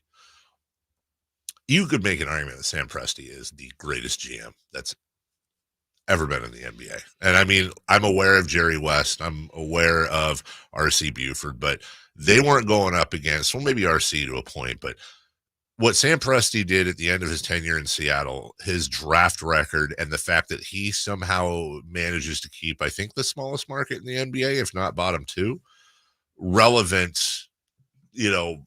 almost every year. And now we've talked about it before.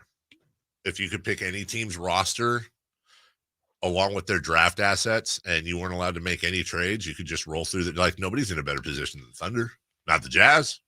The Jazz have the second most draft assets. But Danny Ainge can't be in that spot like he was with Austin. And we're just kept hanging on to him. I mean, but could he? Yeah, well. I mean, it worked, right? For the most part. Like he built that Boston team that's playing right now. Thank you, Chris, for this. The Pacers now, they're like the OKC, Diet OKC, because they have 13 second-round picks. I think they're OKC 0. Like, what do you do with 13 second-round picks? Try to package 5 of them up for a first? Trade them for a first. Like, you don't get like a punch card where for every 5 you get On the move. You get free soda. Yeah. On the move. Got somewhere to be. From the 916, yo, Dave, remember when the Kings were relevant for a full season last year? So precious. I can't tell if that's a troll job or not, but I will say this, like, no one's more upset about the loss than me. We might all be tied, but I'm as upset as anyone. But, like, can we also calm down with the whole, like, it's just so ping-pong ball. Like, bro, there's still 8 games above 500. There's a whole second half to go. They're still in the playoff race. Who knows what they'll do at the deadline? Maybe they don't do anything at the deadline. Everyone was freaking out last year. They ended up being the 3 seed. Like, I'm not defending what they're doing in any way, shape, or form. By the way, Oklahoma City is closing in on a trade, speaking of, to acquire Gordon Hayward from Charlotte. But, like, can we, like, what I've seen in the last 24 hours, like legitimately multiple people that are like, we traded the wrong guard. That's back. Or, De'Aaron Fox needs to be benched. That's a really good idea. Great idea. Fox ain't the guy. This is why he didn't get picked for an all-star. Fire Mike Brown. Like, isn't there a lot? Like, and then if you disagree with it, it's like, oh, it's okay to criticize. Yes, and they should be criticized. Which we've done. Which, yeah, like, that's how it should be. We should be asking some really serious questions about this team, but can we not do the whole, like, 2 weeks ago, 3 weeks ago, whatever it was, De'Aaron Fox, like, MVP conversation, chanting it at the free throw line, like, he's the end-all, be-all, and then, like, you lose to Detroit and a few other things, it's like, oh, he's a scrub. Here's how fast this league moves. A week ago, not even a week, wow, 6 days ago, last Friday's show, do you remember what we were doing? Celebrating something, probably. Nope. Ticked off that we did not have an all-star. Wow. 6 right. days ago. Yes. Since then, they won Friday night. They won Saturday night, back-to-back wins. Lost Monday. Good road trip, though. Everybody happy. And then last night, awful performance. And now that's it. Yeah, we're dying. But it's the same people. Like, how do they not have an all-star? Fox and Sabonis are all-stars. And then now it's, like this. It's a one-hit wonder. Team's terrible. Trade them all. I can't do the thing where it's like, enjoy the journey. Yeah. Well, I enjoy the journey. But I mean, just the whiplash. By the way, Davis Bertans and Trey Mann were sent from the Thunder to the Hornets for Gordon Hayward. Woj also reporting the Sixers trading Daniel House and 2024 second rounder via the Knicks going to the Pistons. So just, these are all, I mean, Hayward, I guess, is a semi, the Hayward and then also the Olenek deal, Buddy Hield. These are all margin deals, though. Mm-hmm. They're margin deals. We haven't seen anything crazy yet. We'll have all your trade deadline coverage leading up all the way to what is it, noon here? Yes, noon, and we'll have Sam Amick on at it's 7 minutes, Jason. Mm-hmm. Good morning, Armando. Hey, good morning, guys. How are you guys doing? Been better. How are you? Doing good. Just really disappointed in the Kings, but was really calling for the Jiffy Lube drive of the game. Oh. Oh, well, you know what? You listen to that? I'm gonna yeah, right. Normally, we kind of have a rule where it's like, don't wait for us to put it out there. But in this case, we got somebody. He knows the segment it's supposed to be in. I was just about to solicit for it. As a matter of fact, I'll solicit. The only reason is because I'm going into work. Okay. Oh, we got to get Armando as a winner. Hey, listen, Armando, let me do this just to make sure lawyers don't get mad at me. It's time for the Jiffy Lube drive of the game. We'll take the first caller. Oh, my gosh, it's Armando at 1-800-920-1140. Before you go to work, Armando, for that $100 gift certificate to Jiffy Lube, let me ask you a question. What was the Jiffy Lube drive of the game?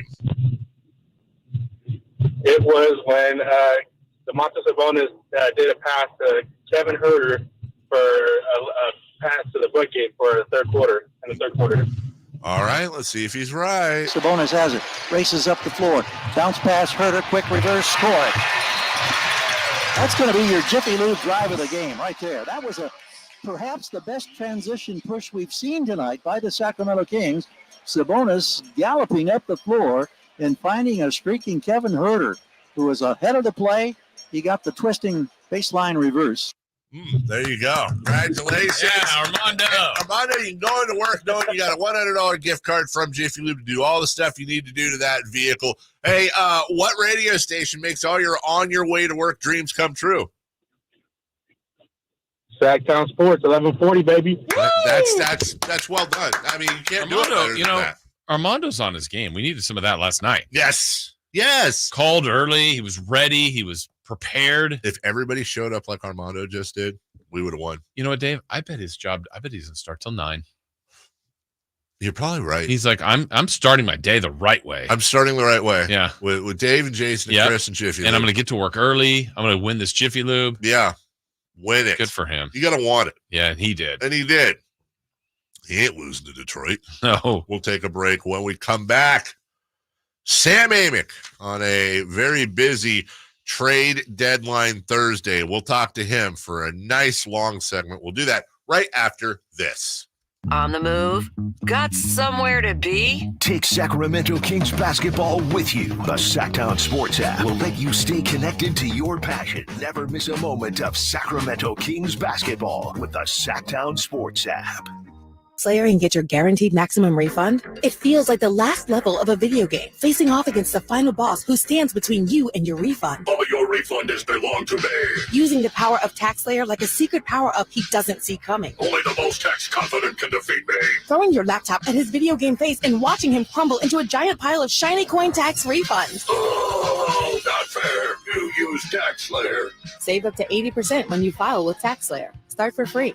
Sacramento weather is brought to you by the National Railroad Passenger Corporation. I'm meteorologist Heather Waldman in the KCRA3 Weather Center. Chilly start to Thursday with temperatures in the 40s, some stubborn clouds in the morning, a little bit of afternoon clearing with highs in the low 50s.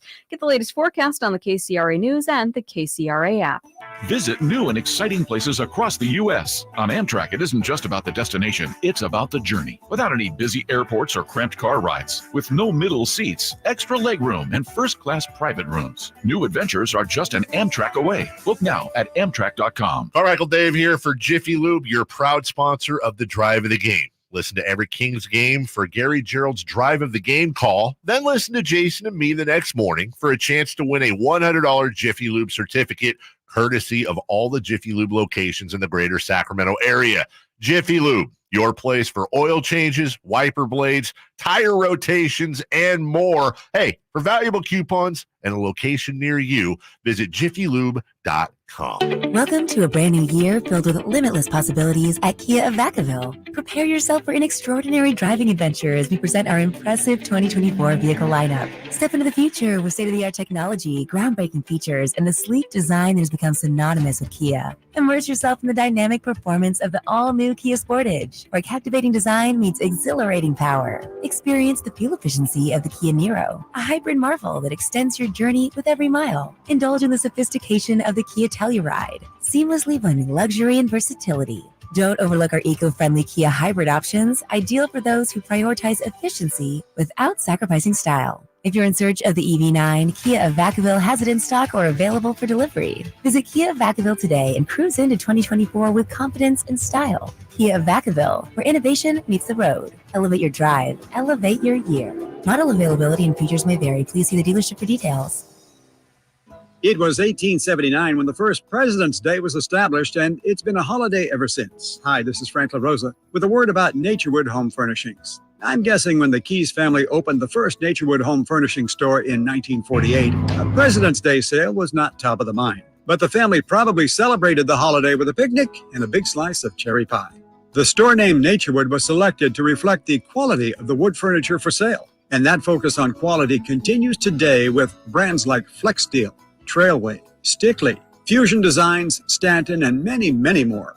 The Naturewood Home Furnishings President's Day sale is the perfect time for you to find the right accent piece for your living room, a new bed for your bedroom, or to completely refurnish your entire home. See all the fine furniture and accessories on sale with Naturewood's President's Day sale. Find that perfect piece of furniture that's new today and filled with memories for tomorrow. Naturewood Home Furnishings, off Highway 50 at Hazel. Look for the water wheel. This segment is brought to you by Kia of Vacaville. Check them out at KiaVacaville.com.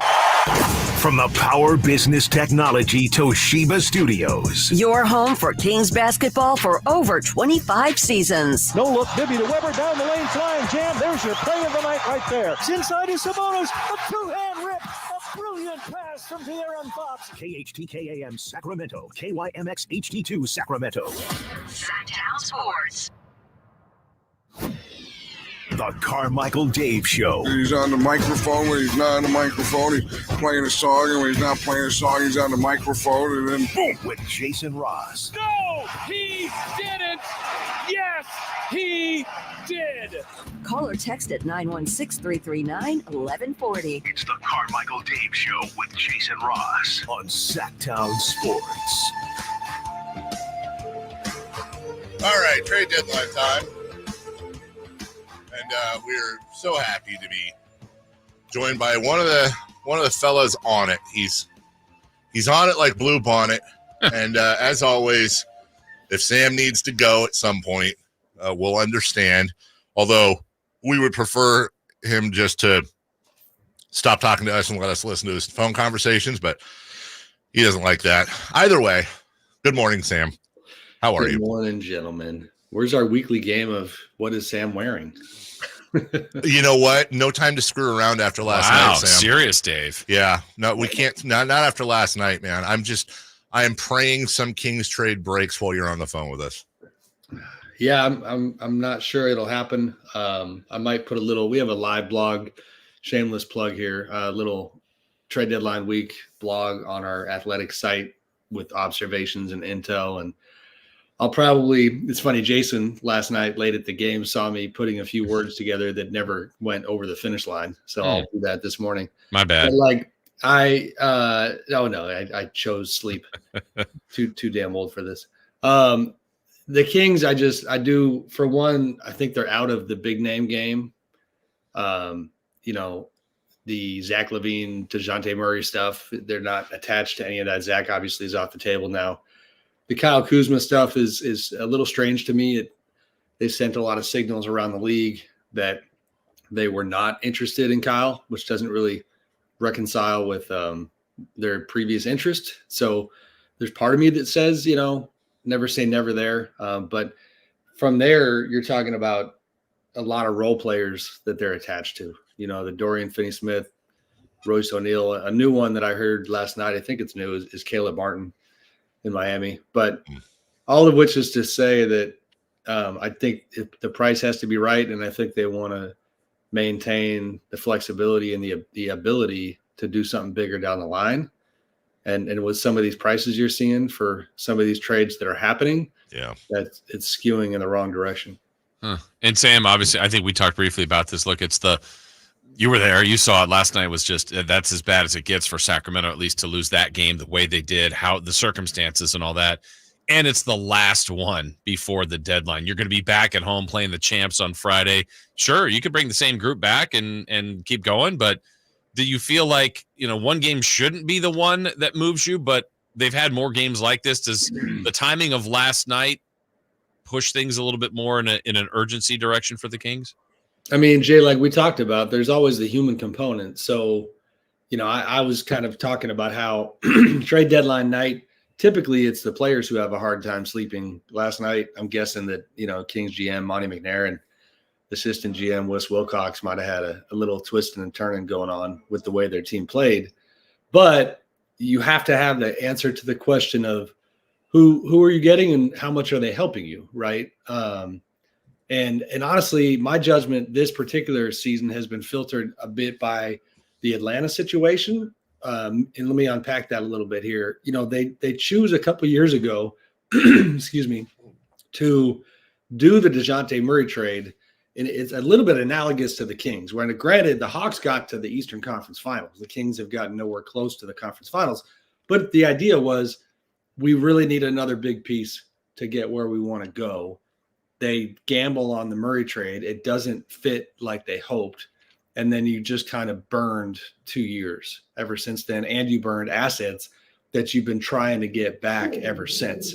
And there's the Willow. Yeah, it was not like that at all, burning assets. He doesn't like that. Yeah, Willow says don't make a mistake. Right. And so I think this is a pretty pragmatic group that runs the team. I think they think big picture. So do I think last night is a game changer on that front? Probably not. But yeah, it was ugly. I mean, they were getting booed. There was one Pistons fan in the house with a classic Ben Wallace jersey on who was having the time of his life, and I was happy for that guy. I'm not going to lie. But everybody else was pretty miserable. Sam Amick joining us. I want to ask you here, just popping off the Kings for a second. Davis Bertans and Trey Mann going to Charlotte for Gordon Hayward. What I find really fascinating about this is Gordon Hayward's making 31.5 this year, and he's expiring. So correct me if I'm wrong. Now Oklahoma City, and I'm just such a Sam Presti honk. I love the dude. Now they're in a situation where they've got that whole stockpile of firsts. They could conceivably just pile a bunch of picks together and send them off and absorb so much contract if they want to add a star and make a major push next year. Oh, 100%. Yeah. And it's funny though, because man, what a nice problem to have. Like you talk about making a move that doesn't pay off and sets you back. Okay, well, OKC has a different version of the same problem because they're already near the top of the Western Conference with this current group. So we've seen the last really it feels like the last 10, 12 years that like super teams don't always work. Big names come in, don't always fit. I mean, look at Milwaukee right now. They thought for sure this was going to be fantastic with Giannis Antetokounmpo and Damian Lillard, and it's not what they thought it would be. So, like, I think they're going to be real reticent to figure out who that guy is.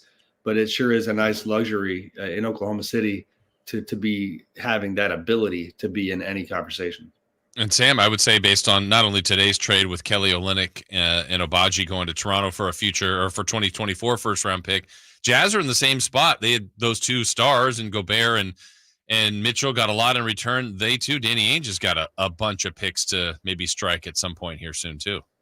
No, I think he does. I think he's got a little more pressure because they don't have a team. You know what I mean? They have Lauri Markkanen, who they're choosing not to let go of, and the price was really high for him, and he likes being there. That's a good fit. I think the urgency is greater there because we always enjoy, I think, analyzing the human component, and Danny is not a spring chicken. You know what I mean? Like he pushed the envelope in Boston all those years. I don't think he's trying to waste any time in Utah.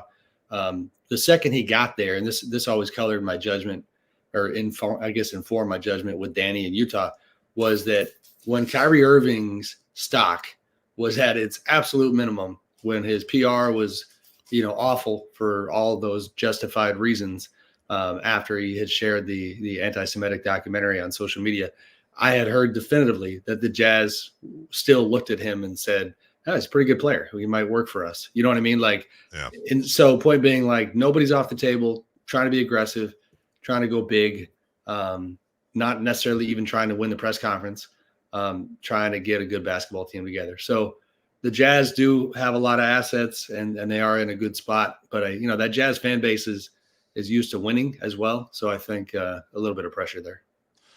Sam Amick joining us. Sam, there's a player. Imagine a player averaging 22 points, over 7 boards, 3 assists, on damn near 40% 3-point shooting, 47% from the arc.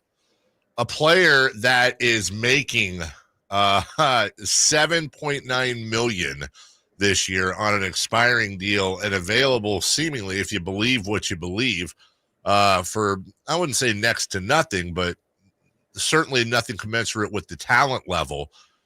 I'm talking about Miles Bridges, and the word was earlier that he's decided to veto any trades and stay in Charlotte, which, number one, how the hell did Miles Bridges get a no trade clause? and number two, this presents an incredibly interesting dilemma for the rest of the NBA. You'd heard, obviously, the Suns were engaged on it, but where you have these teams weighing, obviously, whether or not to bring in a guy that on paper, what a phenomenal value, what a phenomenal deal for the Kings, for example, again, on paper would seemingly be a wonderful fit on this team versus obviously the incredibly serious multiple violations for domestic violence he's had. It seems like that's going to be a conundrum for a lot of GMs and actually owners, to be honest with you. Yeah, I mean, to answer your fair question about the no trade, I mean, that's part of him picking up the qualifying offer. So okay.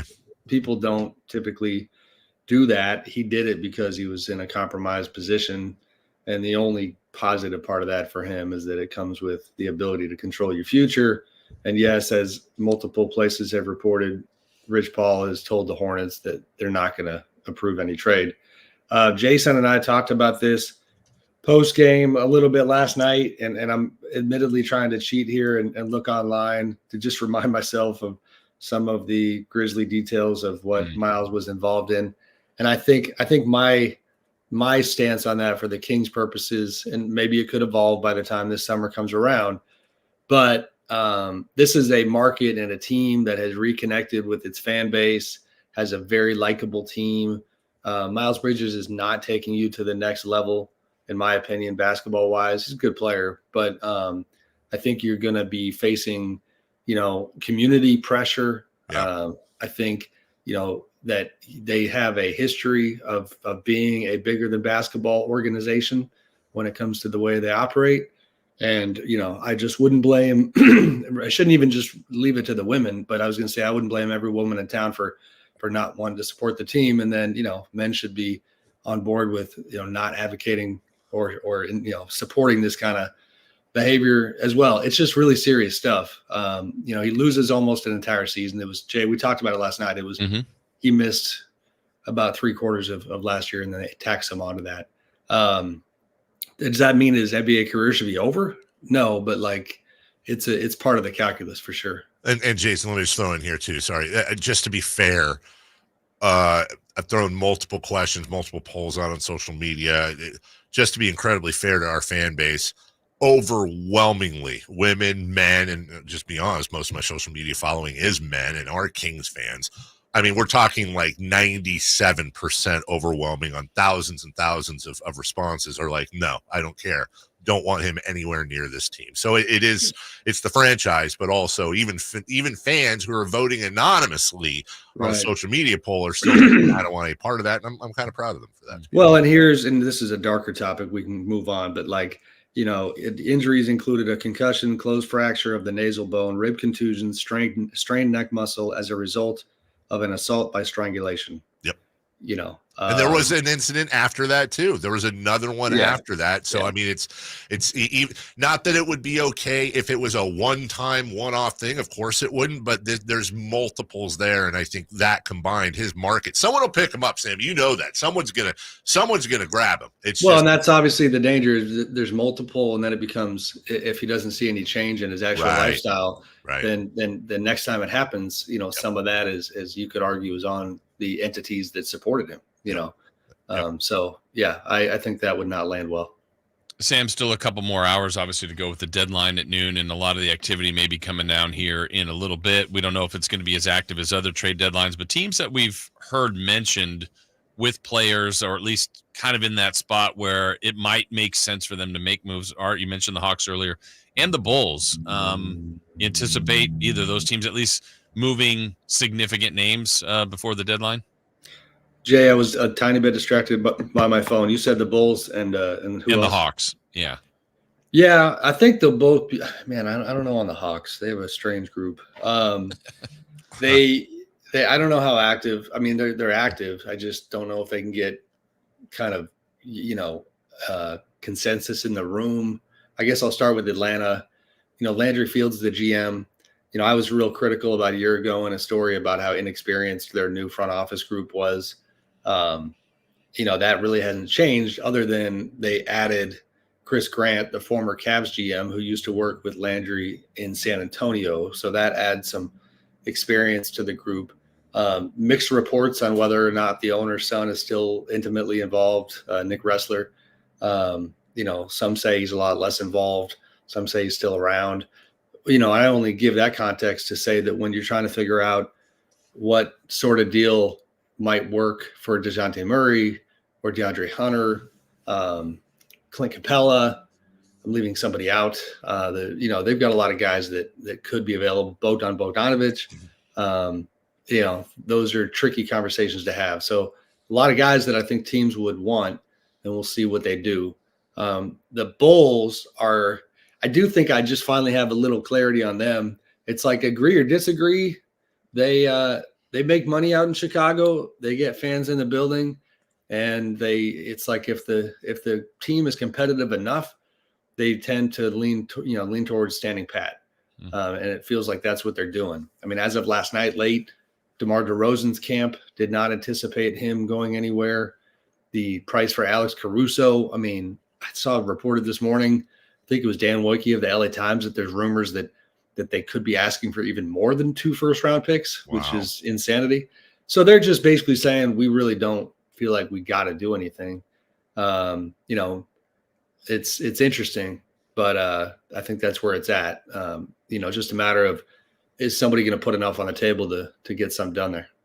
Sam Amick of The Athletic joining us. Sam, there's still less than 4 hours left in the deadline, but plenty of time. You never know.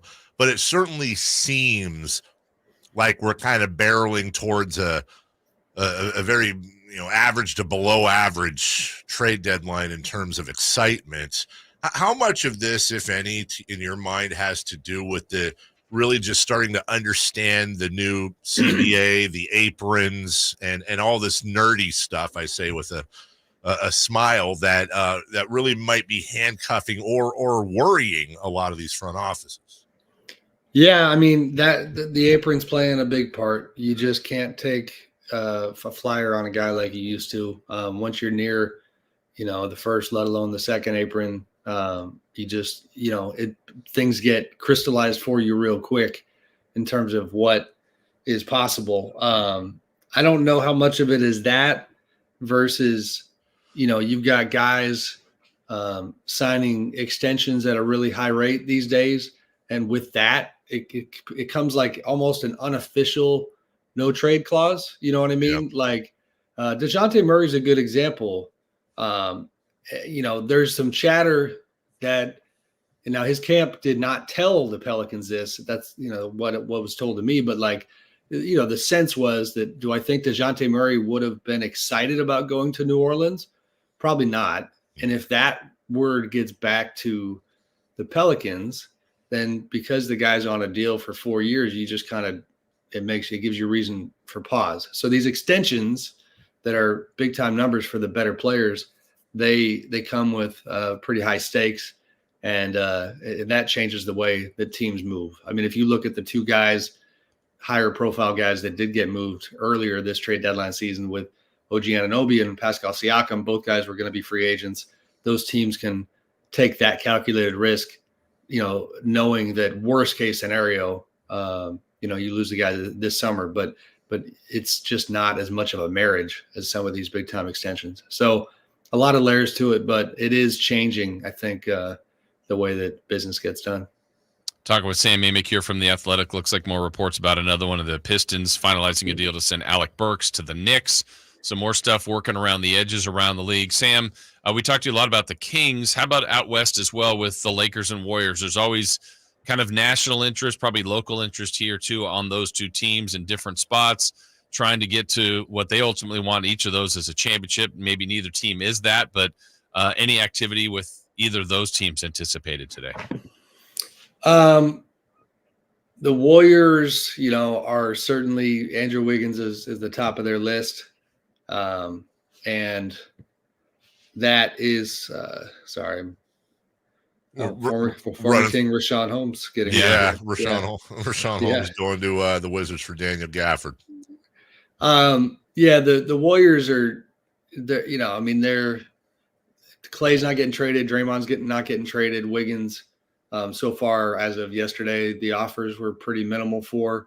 On top of that, and this is perspective gleaned from my podcast co-host Anthony Slater, Warriors beat writer, that the truth about the Wiggins stuff is that ever since Draymond came back and unlocked some lineups with Jonathan Kuminga and Andrew Wiggins together that have actually played really well, that has made Wiggins a little more valuable for the Warriors.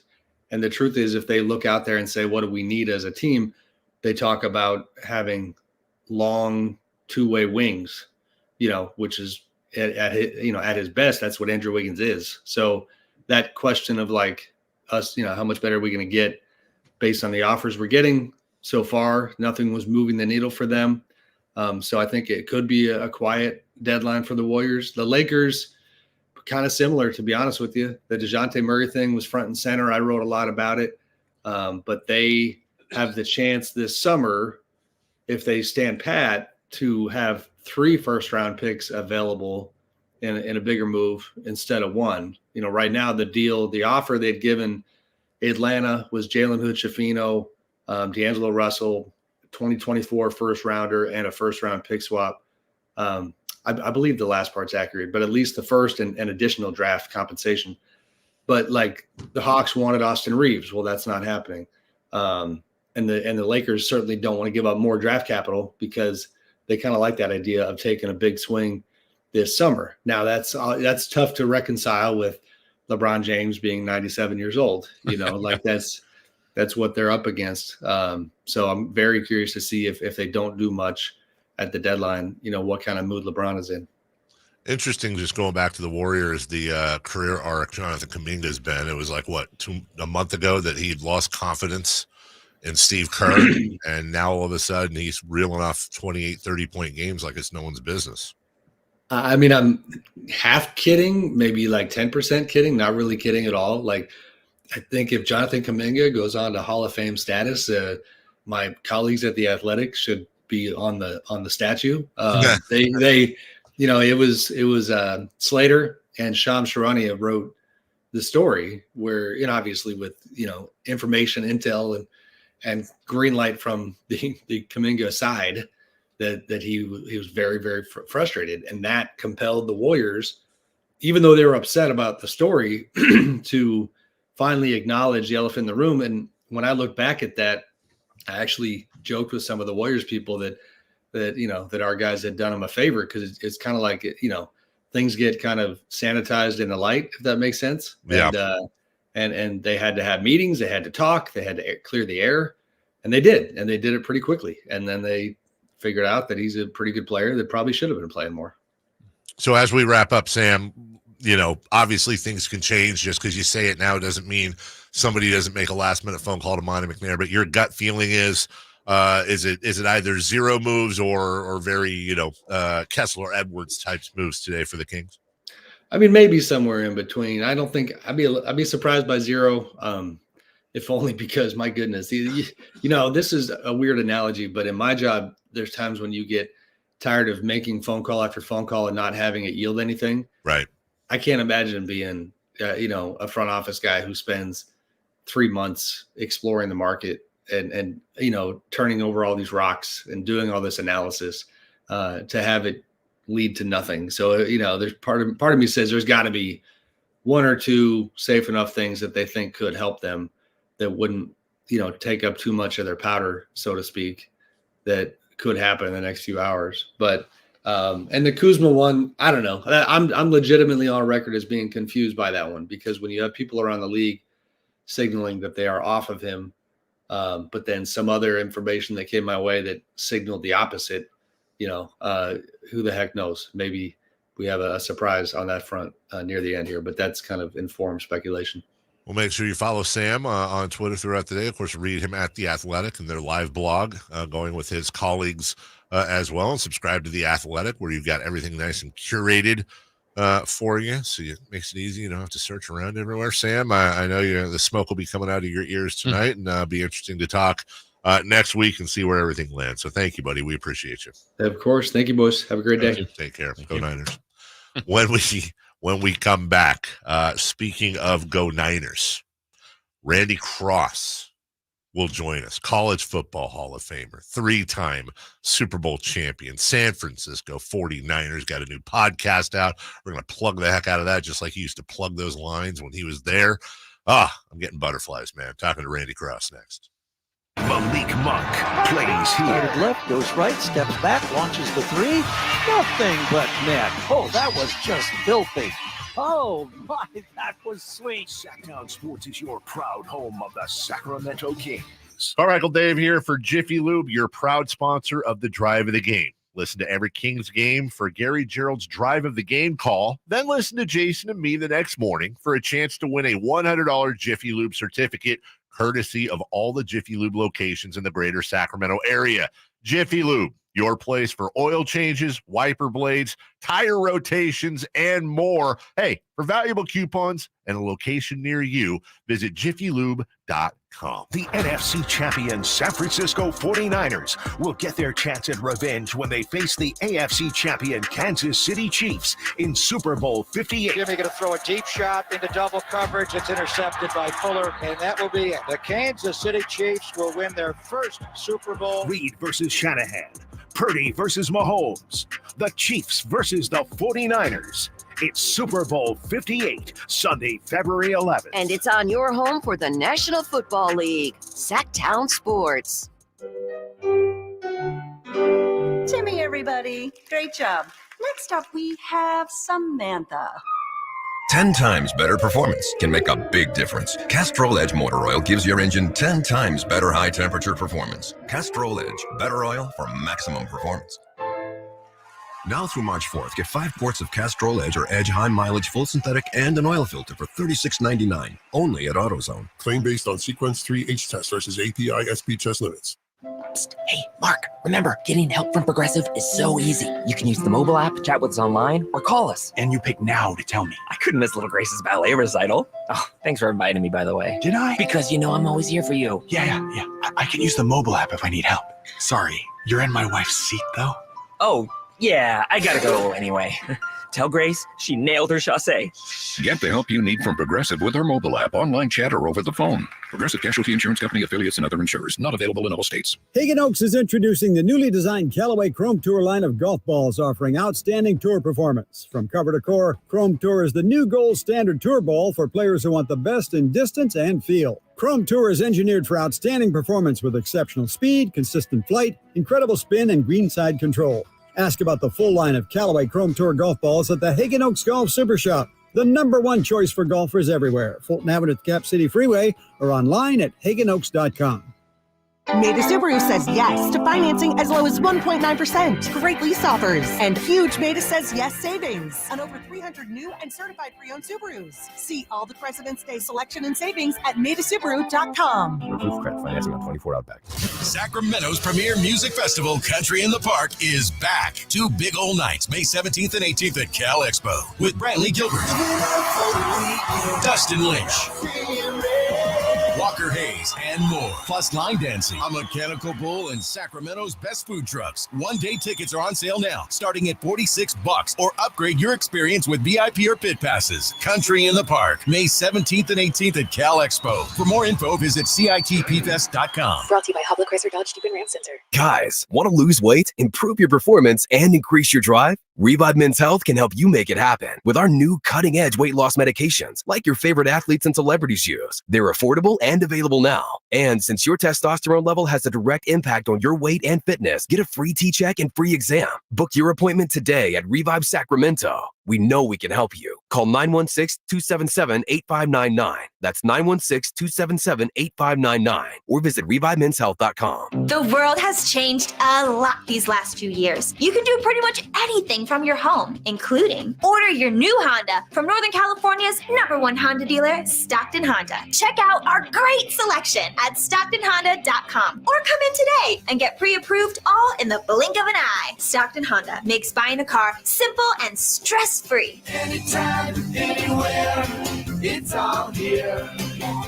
StocktonHonda.com. When accidents turn life upside down, AutoAccident.com is in your corner. Compassionate advice, loyal support, and the courage to fight for you. AutoAccident.com.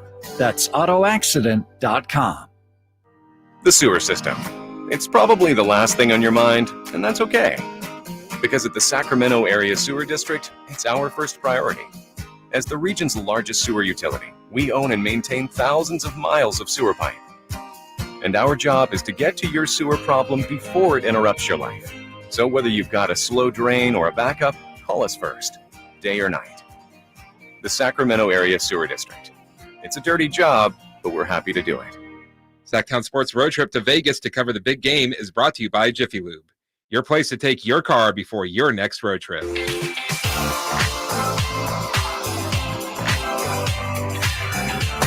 Carmichael Dave. He has very good sources, and he just kind of tells it as it is and gets to the point. Jason Ross. He has a lot of pretty smart things to say. He's good at what he does. On Sactown Sports. All right, here we go. It's Super Bowl week. We're just a few days away. And Jason, I've been nervous. I've been I know you are crazy nervous. This is like the first time I've actually felt a little bit calm and secure because we're welcoming in Randy Cross. And I'm not trying to age him here, but growing up and watching Randy and watching Roger and Joe and Steve and Tom Rathman and Keith Fonor and all these amazing 49er players. Yeah. Like there's a sense of comfort. Like they were winners. The 5 rings, yeah. Not the last 2 losses, the 5 rings. He is Niner royalty. He is football royalty. We are absolutely honored to have him on. He has got a new podcast coming out, the Randy Cross Show. We want to make sure to plug the heck out of that. He's a Bruin too, Dave. And that's where you love him. It's Dave. It's Jason. Good morning, Randy. How are you, sir? I'm doing great. Thank you very much. I appreciate it. How I know things have changed over the years and it's just insane now, but I imagine pressure is pressure. How were you generally during Super Bowl weeks as it got closer? I was more nervous probably like tonight and tomorrow night of those weeks, all 3 times.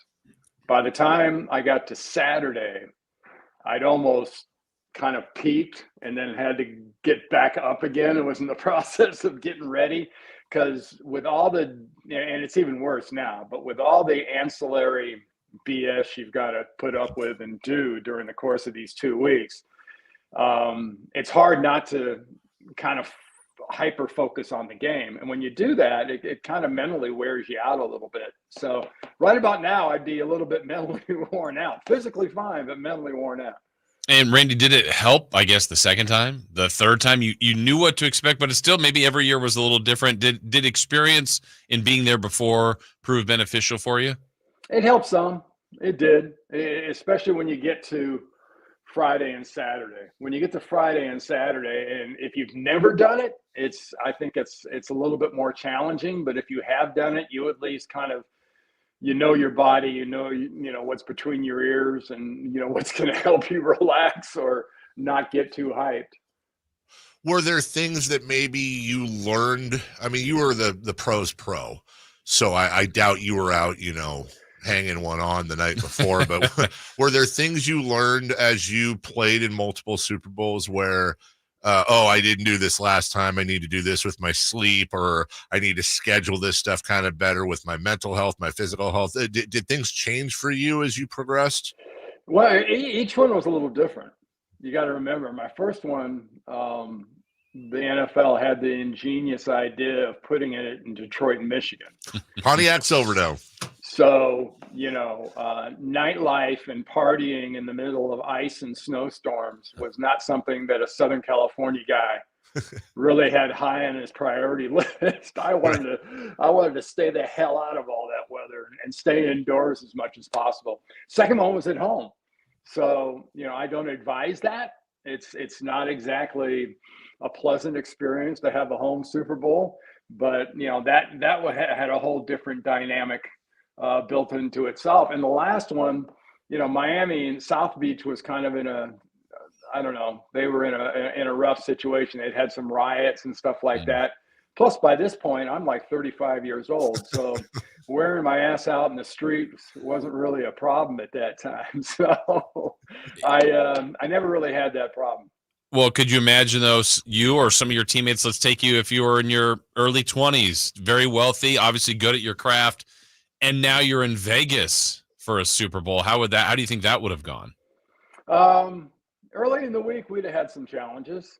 You had to put tethers on some guys, but it has its own sort of challenges. I think Vegas has gotten so over Vegased in these last 10, 20 years that it's probably a little bit easier not to get exposed to all the crud that's going on. I mean, you're not going to be hanging by the pools and hanging with the big parties and doing all that stuff. I don't think. I think it, especially once you get to this time of the week.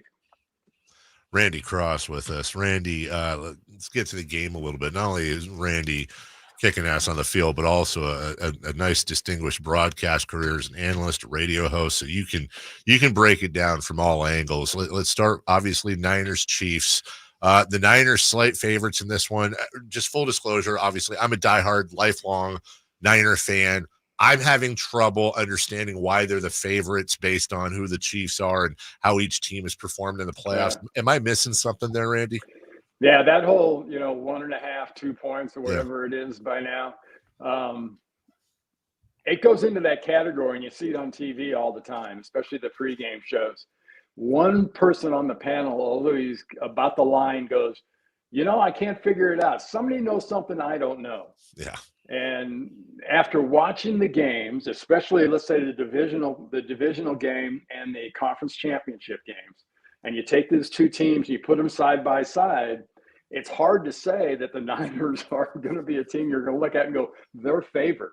Yeah. I think by potential, by what they've done at times during the year, yeah, you could say that, but not from recent efforts, not even close. I mean, their defense hasn't necessarily been very good. I mean, they went from 90 yards a game to 160 yards average the last two games, allowing against the run. I mean, they got gashed. And offensively, they were sputtering. They were not consistent. Something they were basically all year long was consistent, and they haven't been that. So I'm with you. I was pretty shocked when they came out as the favorite, and they've held that, the whole week. So I think if you go pure talent to talent, maybe there's a rationale, but not from recent results. Yeah, and then the other part, Randy, what a lot of people do, and I understand why, there's so much value and a premium on quarterback play. Now there's already discussions about Mahomes and the GOAT, and when you've got him, he's the defending champ, he's been there, he finds ways to win.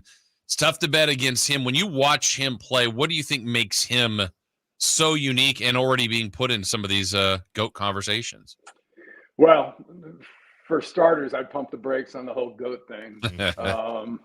We're all pretty quick to mention that, but I think the most impressive thing to me is not the fact that he throws off so many different platforms, which is incredible that he has that ability. And, obviously genetically, he's got that pro baseball player from his dad kind of in him where he can fire his arm from any angle. What really stands out to me about Mahomes is he's got such confidence, and he shares a brain with Andy Reid. Mm-hmm. And he is the extension of Andy Reid on the field. And I think that's the most impressive thing I've seen about him since he got there, was the way that he's basically been able to portray what Andy Reid wants in a quarterback on the field consistently throughout this, it's not a huge sample size. He is not that old, but it's also the best thing about Brock Purdy is the fact that he's basically Kyle Shanahan's extension on the field. Well, that was it. You beat me to it. I was just going to ask you, Brock Purdy. We've been fascinated by the coverage of Brock Purdy. Obviously, again, we might be a little biased here, but the guy's a walking Disney movie. I always say, humble as hell.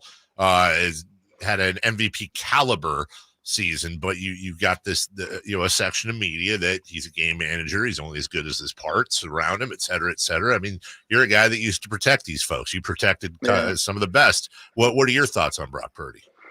Yeah, to use your Disney extension, I would say old school Disney, not new Disney. Right. He's nowhere near a new Disney guy. Right. He's kind of like Kurt Russell in the 1960s and 70s. Those old wholesome movies he used to do. Yeah. Right. But he's almost too good to be true. But the bottom line is he has got the same traits late in games that Joe Montana had when I played. He is just a cold-blooded, pulse-dropping killer. He has that ability late in the games to focus, despite what he may have done earlier in the game. And Joe did it in that Dallas game. He had interceptions and fumbles and stuff like that. And in the Super Bowls, a couple of times, he had some issues. But, man, late in the games, he tore people's hearts out. And that's something that Purdy has. Purdy has that ability to open your chest, remove your heart, and show it to you while it's still beating with a smile on his face. You're not going to get much better. You're not going to get a better compliment than that all week. That's for sure. Randy, as we said earlier, whether you were filling in for Hank Stram on radio, Don Crickey, working with him in CBS and all throughout your broadcast career after your wonderful Hall of Fame college career and then the NFL career after that, the 3 rings. I mean, the decorations just keep going, and now you're moving on and you're in the podcast world, my man. How's that going? I've really enjoyed it. I took a brief little respite for a few months, but I'm getting back at it, and it's a lot of fun. It kind of relieves that, you get that itch in the back of your brain on things. And I don't limit the things that I talk about on my podcast. We're not just talking about 49ers or football or college football, a lot of stuff about traumatic brain injuries and a lot of stuff. I try to stay off that third rail politics. Sure. Only because it alienates people so much. And it usually elicits out of a certain percentage of your audience a 2-word response and starts with F and ends with U. But it's a lot of fun being able to kind of express yourself in an open format, which, as great as radio and TV can be at times, you don't have the freedom to express yourself quite as much as you'd like at times. Well, you're always welcome here. We'll be happy to plug that on our social medias as well. Good luck to you. Not that you'll need it. And no. Hey, thank you. Yes. From a kid growing up and watching a lot of success. And I just thought we were going to win a ring every few years, Randy. It's been 30 now. So maybe this weekend's where we get another ring back in San Francisco. Yeah, after those last 2 experiences, it makes you really appreciate the 5-0 part. Yeah, exactly. Sure. Enjoy the game this weekend. Enjoy the podcast. Hopefully we get 6-2 next. Thank you, sir. Take care. They're getting 6 this weekend. That's what I'm talking about. All right. Thanks, Randy. Thank you. All right, no problem. Oh, I'm pumped. They're getting 6. Reminds me of, I don't think I need to say this, but that is, we're clipping that and sending that out, I hope. Yeah. We're clipping that and sending that out. You got Randy Cross comparing Brock Purdy to Joe Montana and then going into detail about it. Yeah. I mean, this is a guy that literally had Joe Montana's back for years and years and years. That's Purdy ain't getting a higher praise than that all week long, honestly. And for Brock, you got to think, now that he pays attention to this stuff, but his confidence is on fire right now. On freaking fire. Much like the Wings are down at Fire Wings, where yesterday so many people experienced 88-cent Wing Day Wednesday. Well, it doesn't end there, kids. You got a big game party coming up this week, and take advantage of your friends at Fire Wings, locally owned and operated. 21 delicious flavors, much like the award-winning peanut butter, Louisiana rub, Thai chili, my favorite, breaded Malaysian curry, and many, many more. Make your orders now to pick them up morning of the game. Remember, there's two big games. You've got the one with the pigskin, and then you got the Kings, who will probably blow out the Thunder by 37 because it's on the road. They're not supposed to. Fire Wings is a perfect fast casual eating establishment for the entire family. Also a great place to enjoy all of your sports games, matches around the country. What's better than enjoying the best wings in town while watching your favorite teams play? Yeah, nothing. Go to firewings.com, find the location nearest you. Order online at firewings.com. Tell them Carmichael Dave sent you. Fire Wings. Just wing it. Oh, yeah. Who's hot? Who's not? And we'll recap stupid 3 of the key Pistons. Idiot game, dumb thing. We'll do all that next. The San Francisco 49ers, the Kansas City Chiefs. It's Super Bowl 58, live from Las Vegas, Sunday, February 11th on Sactown Sports. Toyota's President's Day sales event is on. Now is your chance to experience legendary Toyota reliability on cars, trucks, and SUVs. Save big with the best deals of the year. Right now, get $1,000 bonus cash when you lease a 2024 Camry. Or when you finance with Toyota, get $1,000 bonus cash on the all-new 2024 Grand Highlander gas model. Don't miss these President's Day deals and more. Get to your Toyota dealer today. Toyota, let's go places. Offer available through TFS to buyers with premium rated credit. Excludes hybrid ends 3424. The power's out at our house. Coffee table. But since our family has storm-ready Wi-Fi from Xfinity, we can stream or game in the dark. As I try and fill around for a seat. Here we go. Oh, who moved the couch? Get storm-ready Wi-Fi only from Xfinity, so you can stay connected for up to 4 hours, even when the power goes out. Restrictions apply. Limited to customers within range of 4G LTE cellular signal. Speeds reduced to 30/7 megabits per second. Actual speeds vary. Learn more at xfinity.com/stormready. I'm Craig Ashton of the injury law firm of Ashton & Price. Whether you've been injured on a bicycle, as a pedestrian in a slip and fall, auto, Uber, Lyft, or big rig accident, you need Ashton & Price in your corner. When you call Ashton & Price, there's no chatbot telling you to hit 3 for accounting. You're greeted by a real-life person who will immediately transfer you to an experienced attorney. The consultation's free, and there's never a fee until you win. Remember, for the best advice, don't think twice. Call Ashton & Price. Join Sactown Sports at Twin Peaks for big game action on over 40 screens. And your chance to win a 4-pack of tickets to see pop icons The Jacksons at Thunder Valley on March 30th. Don't miss it. What's hot and what's not. Brought to you by American Energy Heat and Air, making the uncomfortable comfortable. Head to AmericanEnergyAir.com to find out more. All guests come to you from the Folsom Lake Honda hotline. Folsom Lake Honda, your one-stop Honda shop. What's hot? Yeah, hot. Real hot. And what's not? It's not good. Brought to you by American Energy Heating and Air, Sacramento's complete heating and cooling company, and second opinion partner.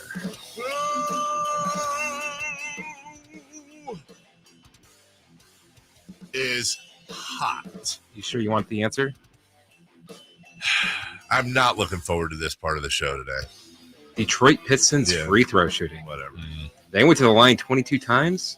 22 makes. Yeah, well, have the Kings ever done that in their history? No, never. Bad free throw defense by the Kings. Stupid poop faces. Yeah, I said it. Who's not? Do I even need to guess? Take a guess. I'm gonna go. I'm gonna say it's not a team. De'Aaron Fox? No. Keegan Murray. Fortunately, it's Keegan Murray. He was 0 for last night, no points. He was 0 for 4 from the field, 0 for 3 from the 3-point line, but he got 4 rebounds and 4 assists, 1 steal, 1 block. It's great. Great for him. It's awesome for Keegan Murray that did that and showed out versus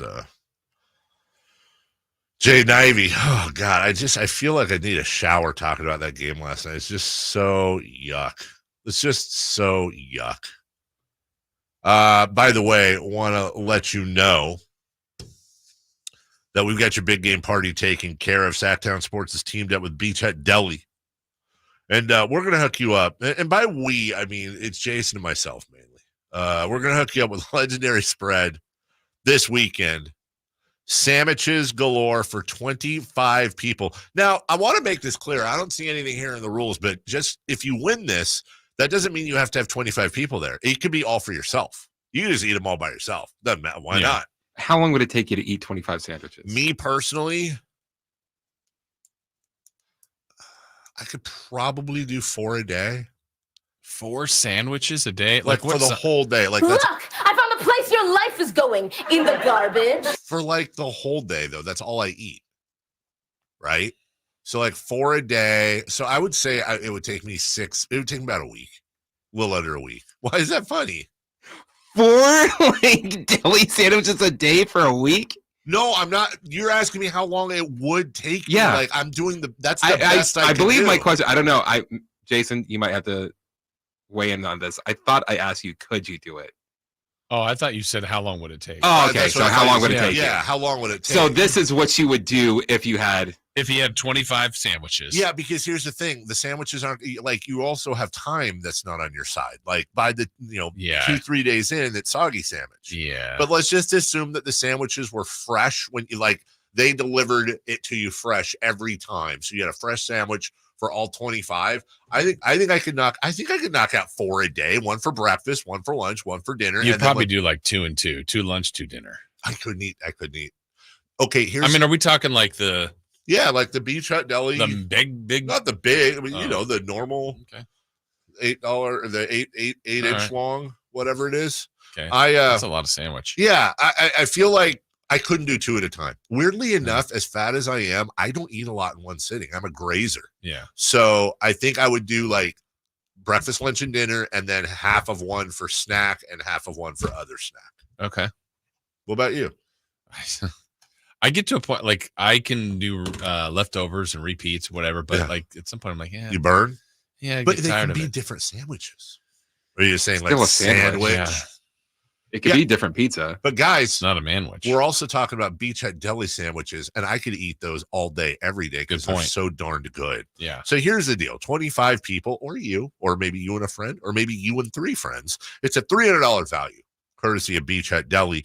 Now, in order to win the big game platter, we're dropping keywords today and tomorrow, as we did yesterday and the day before. I've written mine down. I won't tell you what it was. No, because you had to have listened. I won't tell you what it was the day before. But you could go back and listen. Go back and listen. Yeah. At some point. Do your during the homework. show. Do your homework. Yeah. Today's keyword. I know what it's going to be. Let me put it this way. You think so? I don't think you do. So I'm the pitcher. Yeah. First keyword, fastball down the middle. Yeah. Second keyword, how do you not swing such a predictable fastball down the middle? Well, guess what? We're on the 3rd day. Gaylord Perry? I'm about to throw a little spitball at you. Oh. The keyword today, 49ers. What? 49ers. What? Oh, game changer. Literally. Like, Yeah. what? That didn't, one of these kids is doing his own thing. Huh. Or her. Well, you need to have been listening. So there you go. And by the way, let me just say this. We're not done with helping out your big game party today, so stay tuned in a couple segments. For more info, visit SactownSports.com. 3 in the key. I guess we contractually have to do that, even though it's not sponsored, but, it's our commitment to all of y'all. 3 in the key, brought to you by Jason Ross. Jason Ross, he's good for all seasons. I would like to say, I believe our 3 in the key performance was very much like the Kings. With the exception of one item, but we were not good. Listless, stinky, and worthy of being booed. I would boo us too. First question. I mean, look. We asked. Listen. Look. Hey. Listen, Linda. Look. Linda. Linda. Listen. Listen. We asked a simple question, like, who would score the first basket for the Kings? Easy. There is really only 5 choices, and we covered 3 of them. Dave, you said Keegan Murray. Keegan didn't even score. I should have said Jake Moody. I'd have had the same chance. I said Harrison Barnes. He didn't even get in double figures. Yeah. Chris, picked a pretty good choice. Domantas Sabonis. None of us took De'Aaron Fox, which was not the correct answer. No. It was Kevin Huerter. Kevin Huerter, he was on fire. By the way, we haven't even mentioned that. Malik Monk goes up to the ref at one point, and 999 times out of 1,000, he gets teed up, and he doesn't get teed up. And then towards the end of the game, Huerter gets hit with the rare double attack right away. Ejection. Yeah. And you could see on the replay, he said, and I quote, "That's a foul. That's a blanking foul." Okay, that got him tossed? Ooh. He wasn't like, "That's a blanking foul, you loser whose mom hates you." That's not what he said. I read his lips. I bet he wishes he said it now. Seriously. Yeah. But the weirdest thing was he just kind of walked off. Yeah, it's like he knew it. I'm like, wait, he's getting thrown out? And when he said that, I did the old Bull Durham thing. I was like, well, he must have called him. But no. Whatever. Okay. Next category. Yeah, we'll do to better show here. we'll be better. We're like the Kings. We'll be better. We'll figure it out. We'll catch the Pistons. Yes. We asked who would score the point total for Keegan Murray and Jaden Ivey, guys that were picked 4th and 5th in the draft. Did we do it combined? I mean, I think we're close combined. I'm going to do how many points we were off.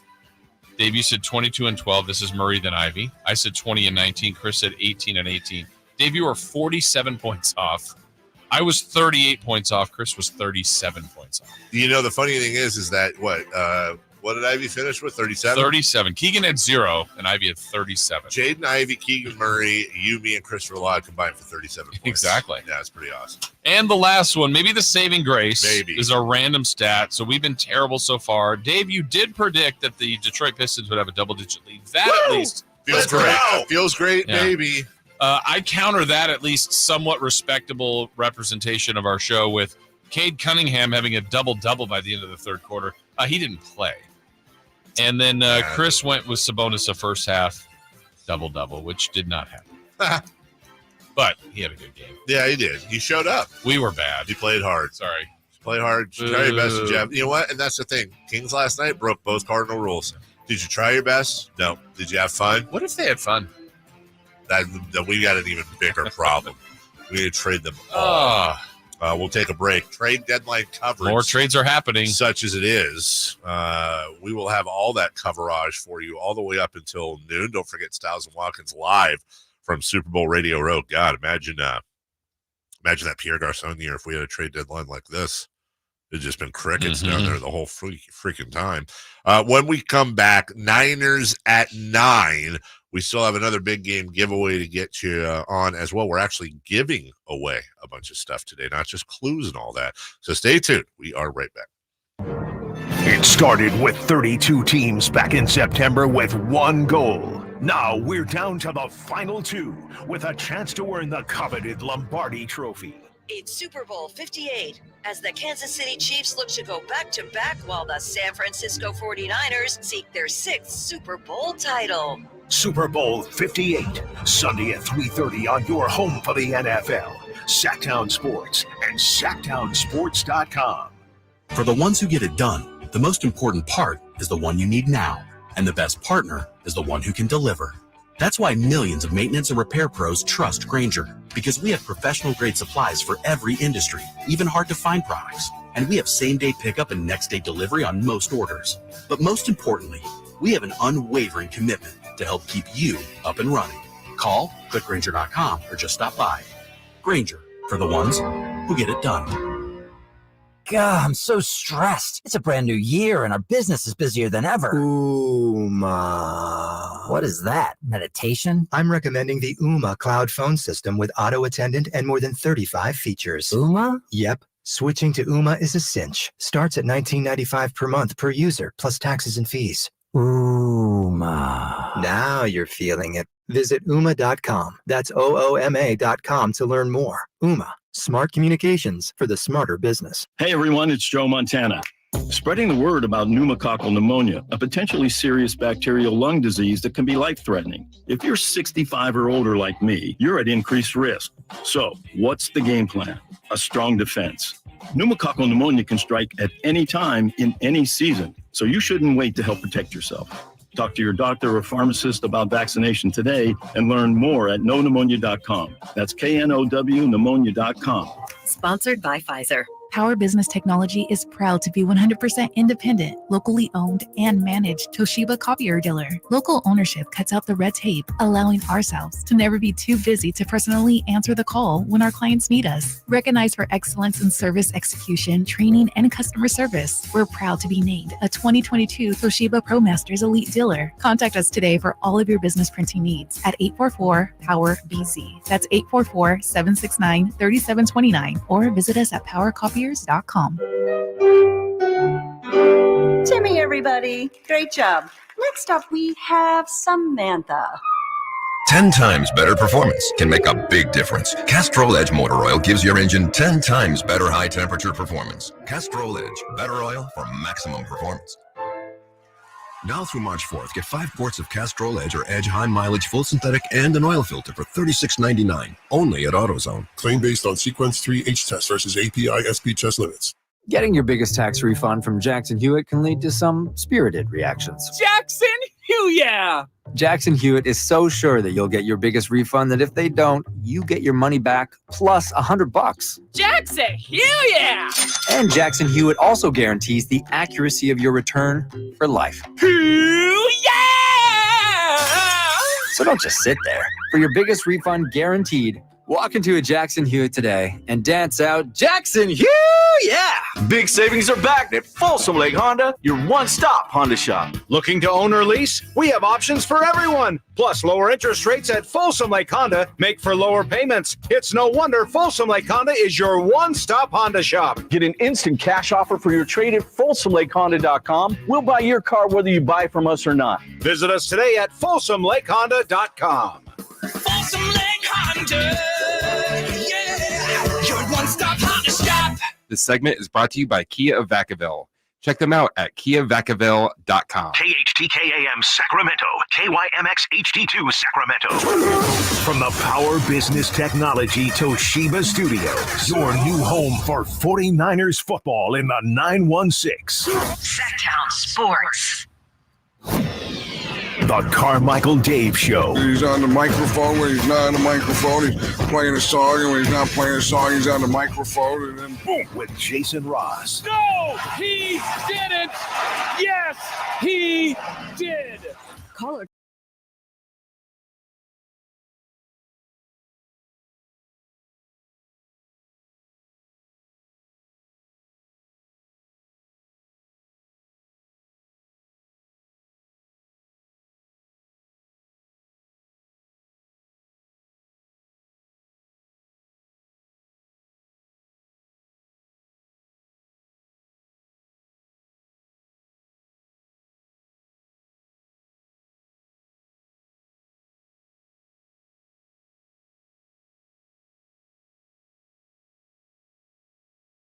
Admire the one person with the sword raised on the island with, taking on all comers. Follow me to freedom. Follow me to freedom. He's what are they standing on? He's bravehearting. The booing is terrible. I'm embarrassed as a Kings fan. We're supposed to be the best fan base in the league. That's terrible. But it goes to what I just said. We weren't ready. It should never matter no matter who we lose to. That's misspelled. He's on the hill. And then he talks about the first game back from a long road trip. Look, I always say fans should fan how they fan, as long as you're not being violent and abusive. I'm gonna say that too. Just don't boo. But and by the way, if you chose not to boo, that's your right. Absolutely. I would say there wasn't that many, but all you have to hear is a few. Let me tell you something on TV. Okay, so you were there on the TV. It sounded like a chorus. It didn't feel overwhelming, but I always said, even if you get, it was 17,000 making about, now introducing whatever player that was a former King, and you're like, whoa, it's like 80%, 90% cheering, but you hear the boo. They were booing. Through. You could definitely hear it. I don't want to minimize. They cut through, but I didn't think it was overwhelming. But I also wasn't the one receiving the boos. I'll just say my thought. If I'd have been there, I'd have had my hands cupped around my mouth. I'd have been booing loud. I don't think you would have. You would have booed from where you normally sit. I don't think I've ever seen you boo at a game. Oh, I've never. You've been to this team's been terrible for years. Yeah, but that's what I've said though. That's the difference. See, they've been terrible for years, but it's like. But they've had bad losses that are boo worthy. They have. I don't know that. I literally, I can't remember being there. I mean, I've booed like refs and stuff, you know, but that's the thing. Like we talked about this earlier. They've been terrible before, but it's like me booing my son for not being able to dunk when he was now, I mean, even now he's not even 6 feet tall. Like if you're not winning because you're not good enough, and the fan base, this is a smart fan base. We recognize that. Last night, as we've talked about all morning, it is a repeated thing, and you lost to a 6-win team that had lost 43 of 49, that had 2 wins on the road all year, that was missing its 2 best players, had a couple others out because of trades, and they show up. I know it's your first game back. You've also had 2 days of rest, and you pull that in front of your home crowd. Yeah, these people pay. Yeah, they didn't boo till the very end. Till the very end. I mean, they were down double figures in the second quarter, right? Yes. So, and recovered, but it was at the end when the fans realized they're going to lose. Right. And that's when the boos happened. And Malik Monk talked about the fans booing. Yeah, they was booing. I don't like that. I play too hard for that. And look, I don't want to read too much into what he said, but it's interesting how he said we play and then corrected it to I play too hard for that. I don't think he meant anything by that. That's the thing. Last night to me was an incredibly booable game. And again, like you said, it was at the end. We as a fan base are letting you know that your performance tonight was unacceptable. And we love you and we're there for you and we'll take on all comers if they attack you. But this is family and fans. That's why I've always had a thing with the whole we stuff. Like you, when you're on the broadcast, shouldn't say we. Play-by-play voices shouldn't say we. But when you're talking about like fans and stuff, like, yeah, it's a we. It is a we. We are a unit that all works together. The fans are the ones that watch the games, that watch the ads, that are watching guys play with orange balls and paying a lot of money to do so, hundreds, thousands of dollars, taking time out of your day, parking, paying for parking. That doesn't give you the right. It's like saying I pay my taxes, I can drive 55 in the that doesn't give you a right to do whatever you want, whenever you want. But if fans want to voice their displeasure at a team clearly not being outclassed, not being out-talented, if they want to voice, in my opinion, their displeasure at their team not showing out, not doing what it takes, and repeatedly throughout the year buckling or just not showing up in the first place, that to me, that those are the unforgivable curses. Mm-hmm. And you got to Davacadaver that sucker right out of there, man. Avada-Kedavra. What did I say? David. I can't even do Harry Potter nerd I stuff. don't know what right? you said. You got to kill it, man. You got to get that crap out of there. Malik Monk doesn't like booing.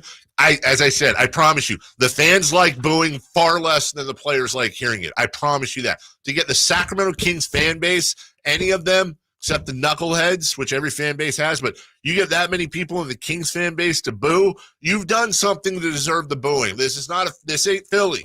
It's not what we do. You want to get booed? Malik didn't deserve to get booed last night. I'll say that. I'm not booing Malik. I'm not booing Trey Lyles. I'm not booing Domantas Sabonis. But you win as a team, you lose as a team. I'm sorry, Malik. If there was a way to like boo, but not you, Malik, boo, like, okay, I would have done that. Would have sounded weird. Would have done that. Anyways, it's supposed to be Niners at 9, Jason. You're talking about the Kings. Good point. All right. So, Jason, I'm not sure if you know this or not, but the Sacramento Kings are not playing Sunday. Well, they are. They're playing against the Thunder. The Niners are playing in the big game. I am aware. You are aware of that. They're playing the Chiefs. We've been covering this now for a couple of weeks almost. Anything you think we're forgetting? Anything we missed? Anything under the mat? Well, I think what's interesting is we've talked to from Ryan Leaf to Randy Cross today to a few other people, and even here in Styles and Watkins, like just the predictions. It's like Chiefs, Niners. Like it's not overwhelming one side. I don't think we're more of a Northern California. Obviously, there might be a lean to the 49ers. And everybody's kind of going close game. I saw our staff predictions. Everybody has kind of a close game. I don't know. Could we have a blowout? Is there any way that this game could be a blowout? Yes. Which way? I think the Niners could blow them out. How so? How does this happen? Because if I was saying this yesterday to you, I mean, look, either side, of course. Right. But I'm saying, what's the scenario? To me, it is more realistic for the Niners. I think the Chiefs are going to win this game. But if you told me the game was a blowout, I would say, and who do I think won? I would say, I think the Niners. I think the Chiefs can be, and we're talking about a blowout like 2 touchdowns or more. If the Philadelphia Eagle, Dallas Cowboy, Jacksonville Jaguar 49ers show up, it could be a sight to see. If all these folks put it all together in the same game and the offense is working, the defense is working, Brock Purdy is locked in. He's making Randy Cross's comparisons to Joe Montana come true. Christian McCaffrey is just breaking ankles. Debo and George Kittle are all over the place. Brandon Ayuk's your deep threat. And then you turn to defense, and they're the defense that they can be, and they're just hitting everybody across the middle, and they're stopping that run, and Pacheco can't get off. Edwards-Helaire can't. Travis Kelce's going to get his, but they're limiting him to dink and dunk 5, 7, 11-yard catches. Rashee Rice is doubled. Kadarius Toney's dropping balls, and they come out and they get a little bit of confidence. Like they get a nice 14-0, 14-3 lead. Yeah, I could see this being like a 45-21 Niner blowout. Yeah. In perfect scenario. I have a really hard time believing that the Chiefs would do that. I have a difficult time believing the Chiefs could blow out the nut. But you know what? Then again. Yeah. Feels like they'd have to have like some defensive scores, special team scores. Yeah. But now here's the other side, though. Yeah. Brock Purdy shows up, big game, and we see Cleveland, or I mean, hell, we see a little bit. We talked about this, that Lions game, the Ayuk catch off the face mask. I've counted 3, and I want to say 4 between the Packer and Lions games. Very catchable interceptions that have not. Now those go the other way. If the Chiefs have the sticky on their hands and they convert those, and you get into Purdy's head, and Jones and friends are stuffing Purdy's face full of grass. If he gets his confidence rocked, yeah, I mean, there is a path for the Chiefs to blow the Niners out. I don't know that's necessarily going to happen. But I do think the Chiefs ultimately, unfortunately, are going to win this game, and I hope to God I'm wrong. And I'm not doing my kids, I'm not doing the reverse jinx thing. We'll have pick 6 tomorrow.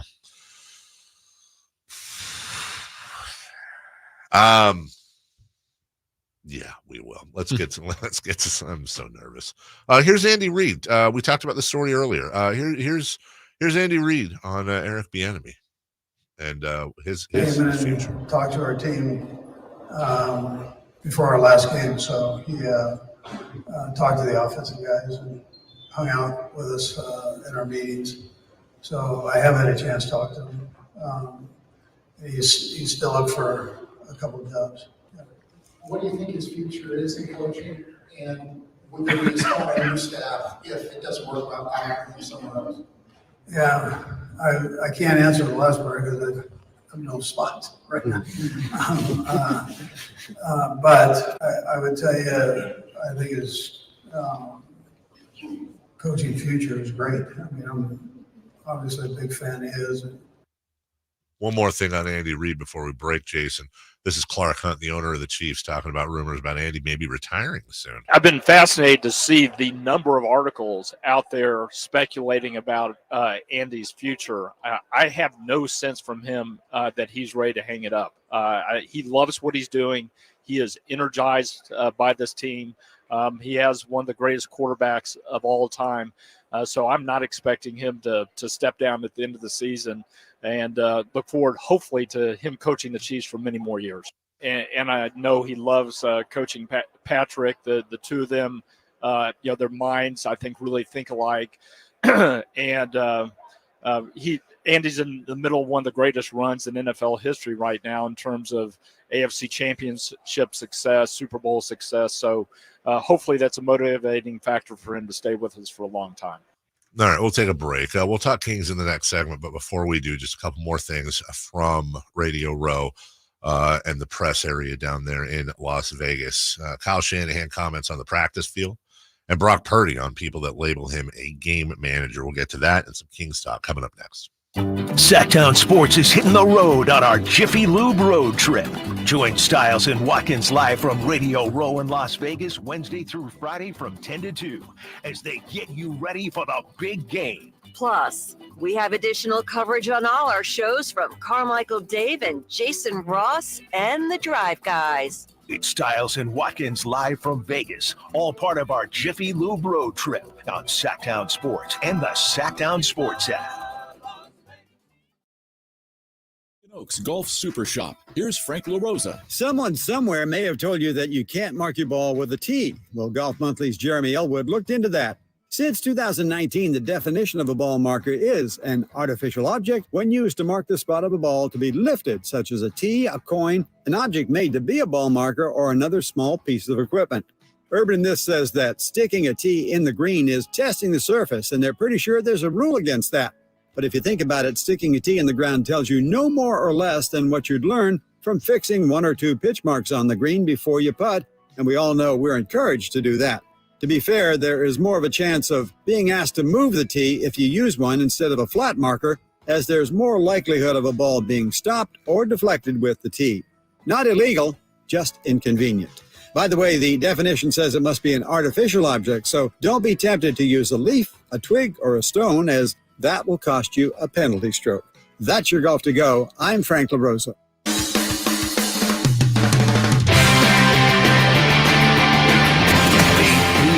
Black and purple. It's the Carmichael Dave Show with Jason Ross on your local sports leader, Sactown Sports.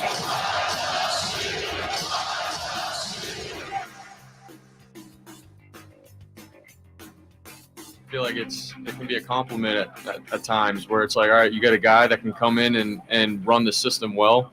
I feel like that's a compliment. I think that's, you're doing things right mentally, and obviously you're good enough to be able to hit guys that are open and make plays.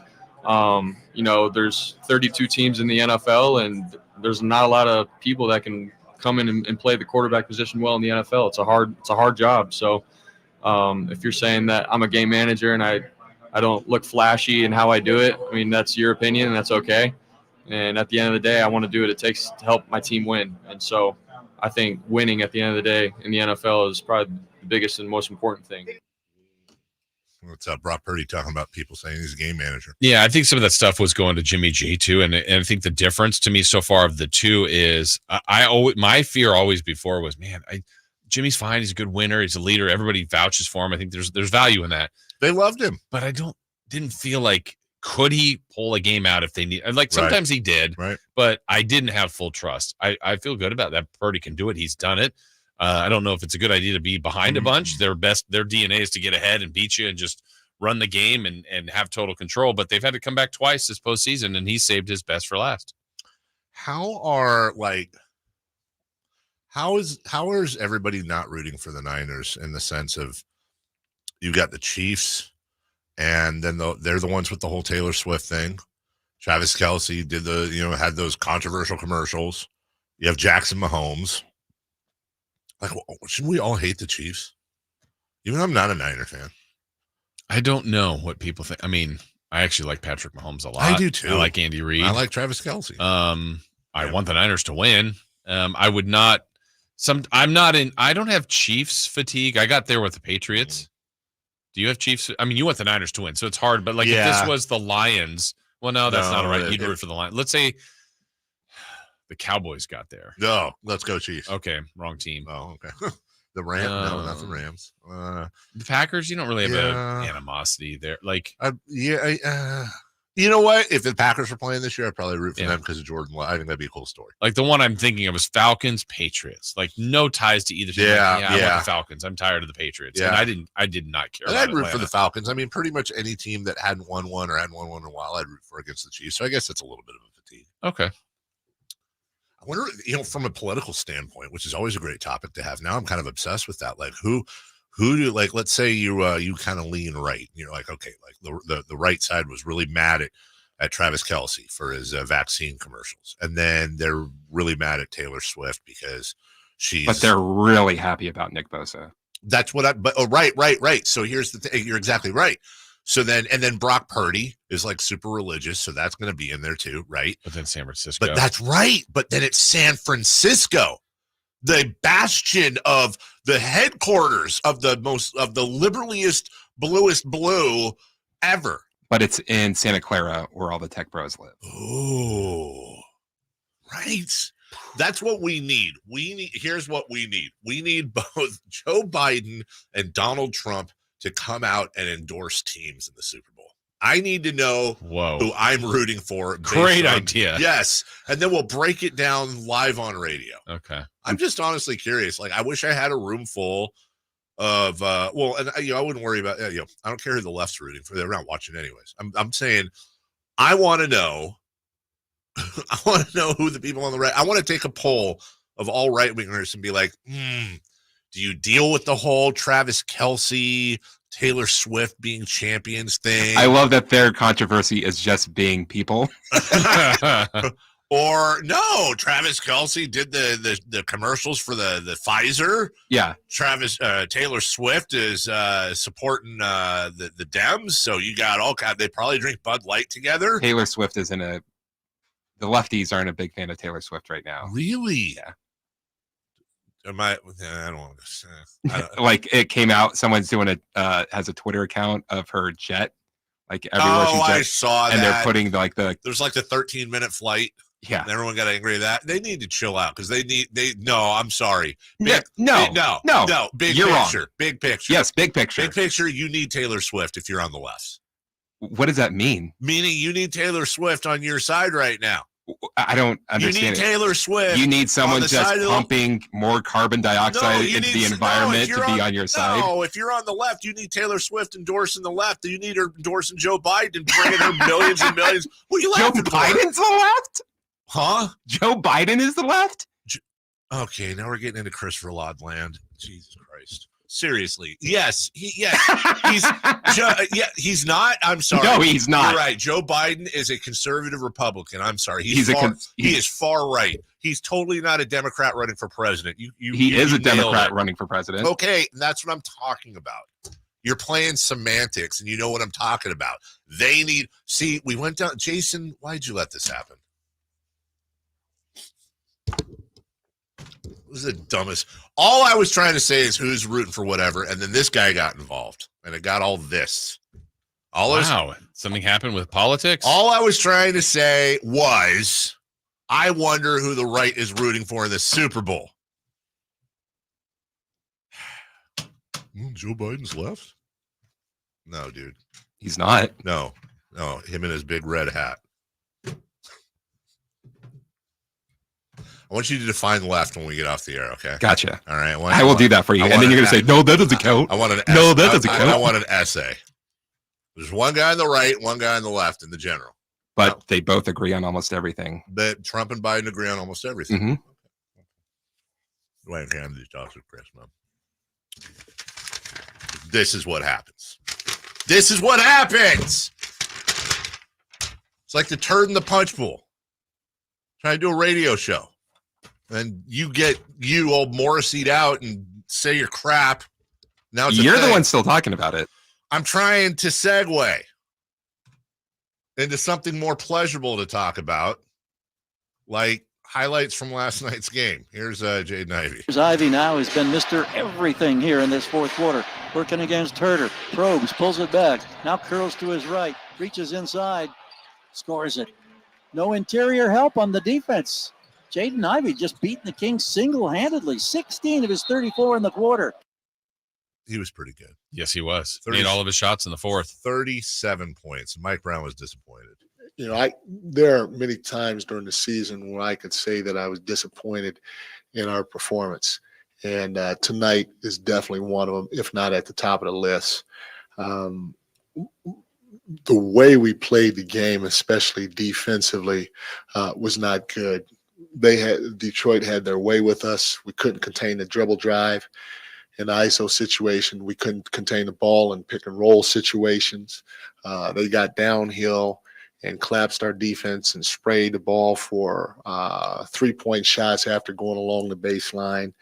Jaden Ivey he torched us. Jalen Duran, he was a handful. Alec Burke and Sasser off the bench, they got to their spots and created scoring opportunities for themselves time after time after time. Yeah. Well, are you doing things the right way, Coach? You know, so these are things that we practice and we will continue to practice. But at some point, we have to say, you know what, I'm going to do it the right way. And if it doesn't work, I'm going to do it the right way at the highest freaking level. And if it doesn't work, then I'm going to point and say we got to change things up. There's nothing to change up right now because we're not doing our job. We didn't do our job tonight, for sure. Yeah, they didn't do their job at all, and Detroit had their way. That 15 points in the last 3 minutes, in my opinion, was we didn't close the quarter like we should have. We always tell our guys, close the quarter the right way, close the quarter with a sense of urgency. And Detroit had their way with us in the last 3 minutes, and that's why they ended up with 36 or 39, whatever, 39 points in the second. And now if they go on like you predicted and they win their next three. I did. Well, we talked about it. And I said yesterday, if I knew they were going to win the next three, I said I'd take that loss. Take the loss. But even then, you're still going to be more upset. Absolutely. Because it's like, where were you then? Where were you last night? It shows you what they're capable of. And they've shown us everything, right? Some really quality wins and some just mind-boggling, head-scratching, disappointing, frustrating, embarrassing losses. Yeah. They've shown us all of that. I hate today. I don't like it. I have taco soup waiting for me at home, too. There you go. And like one last avocado that I'm going to put on top. A little diced avocado. It tastes good. There's a little creaminess and texture. Not even that excited about that. I've just been munching Nutrigrain Nutrigrain bars all morning. We'll take a break. What are those? Speaking of food, you got a big game party coming up Sunday. We've already helped you out on one end or set you up. Guess what? $125 in fire wings coming up for you in the next segment. Don't call yet. I got a trivia question for you. What's that trivia question? Stick around along with what to watch next. The San Francisco 49ers, the Kansas City Chiefs. It's Super Bowl 58, live from Las Vegas, Sunday, February 11th on Sactown Sports. Sacramento weather is brought to you by AutoAccident.com. I'm meteorologist Heather Waldman in the KCRA3 Weather Center. Chilly start to Thursday with temperatures in the 40s, some stubborn clouds in the morning, a little bit of afternoon clearing with highs in the low 50s. Get the latest forecast on the KCRA News and the KCRA app. The recent storm has caused dangerous driving conditions for us. The Arnold Law Firm has seen how a collision can turn anyone's life upside down. Be alert and stay safe. The Arnold Law Firm, providing real justice for you since 1975. Call 916-777-7777. The world has changed a lot these last few years. You can do pretty much anything from your home, including order your new Honda from Northern California's #1 Honda dealer, Stockton Honda. Check out our great selection at StocktonHonda.com or come in today and get pre-approved all in the blink of an eye. Stockton Honda makes buying a car simple and stress-free. Anytime, anywhere, it's all here. StocktonHonda.com. With RT Painting, our name says it all. We are a reliable and trusted commercial and residential painting company serving the Sacramento area since 1998. Employee-owned, our attention to detail is second to none. Put our decades of experience serving our community to use for you. Get a free quote today. Call us at 916-900-8112. That's 916-900-8112. Or go online to rtpainting.com. That's rtpainting.com. RT Painting, your trusted and reliable painting contractor of choice. Sactown Sports road trip to Vegas to cover the big game is brought to you by Jiffy Lube. Your place to take your car before your next road trip.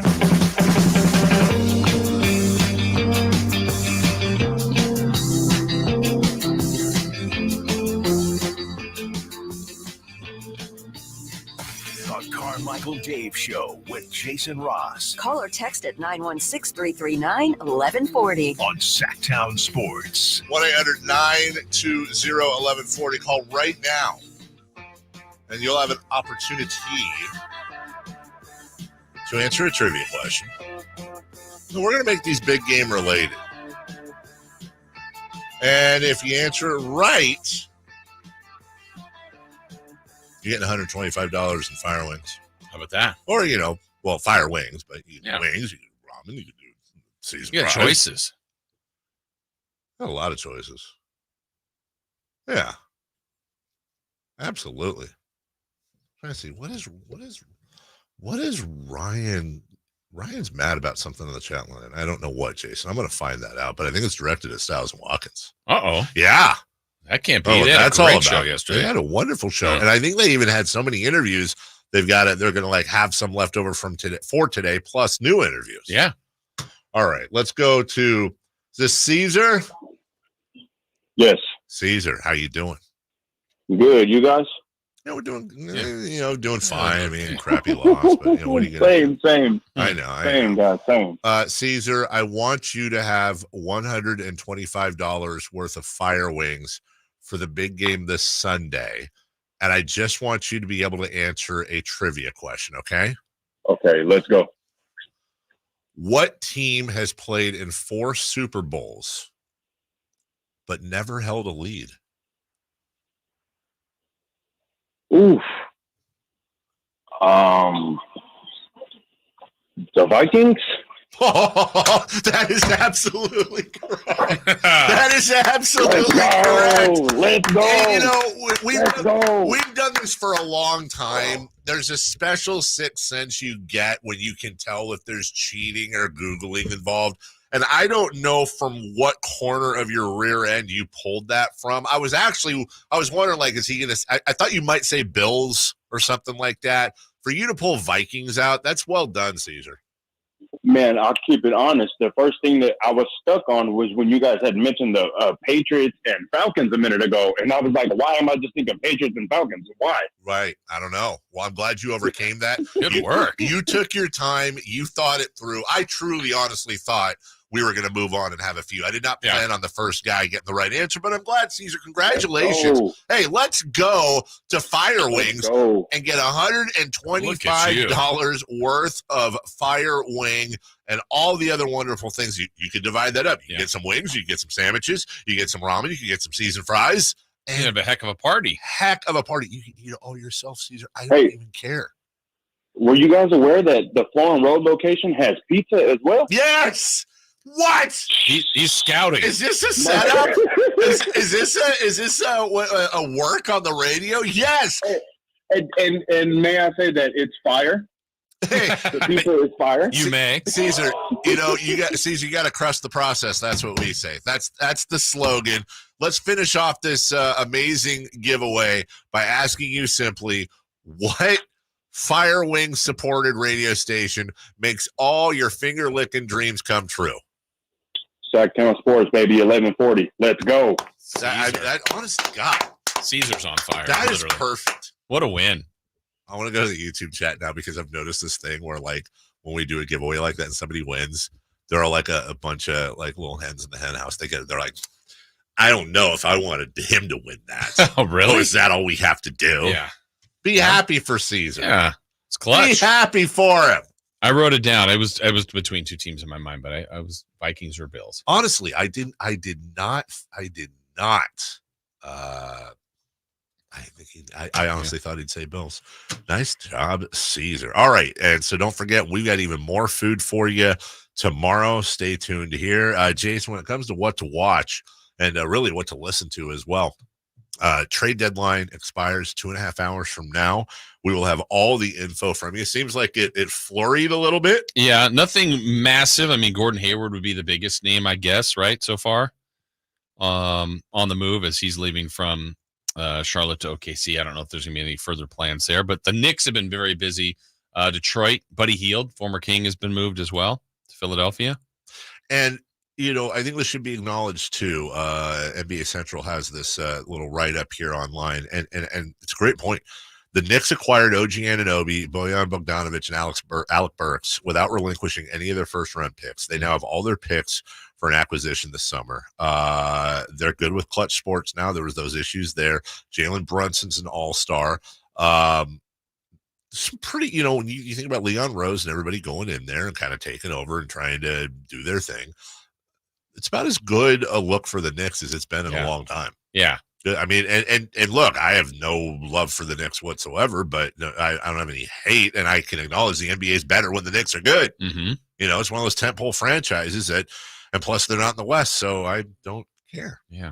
Kings still haven't played them yet, have they? No, home or road. Great. God, just thought of that. They're going to be all good. Maybe they're good right now. Maybe they'll be in a slump. Will that help? Maybe. We've also got Warriors and Pacers tonight. Steph Curry getting his revenge on Tyrese Halliburton. Why does he need revenge on Tyrese Halliburton? Oh, because Fox wears his shoe. Okay. So he's got his back. Got it. Mavs at Knicks, the Jalen Brunson revenge game. Mm-hmm. Oh, I like this game. Let's come up with like a fat storyline for each one. Okay. Jazz at Suns.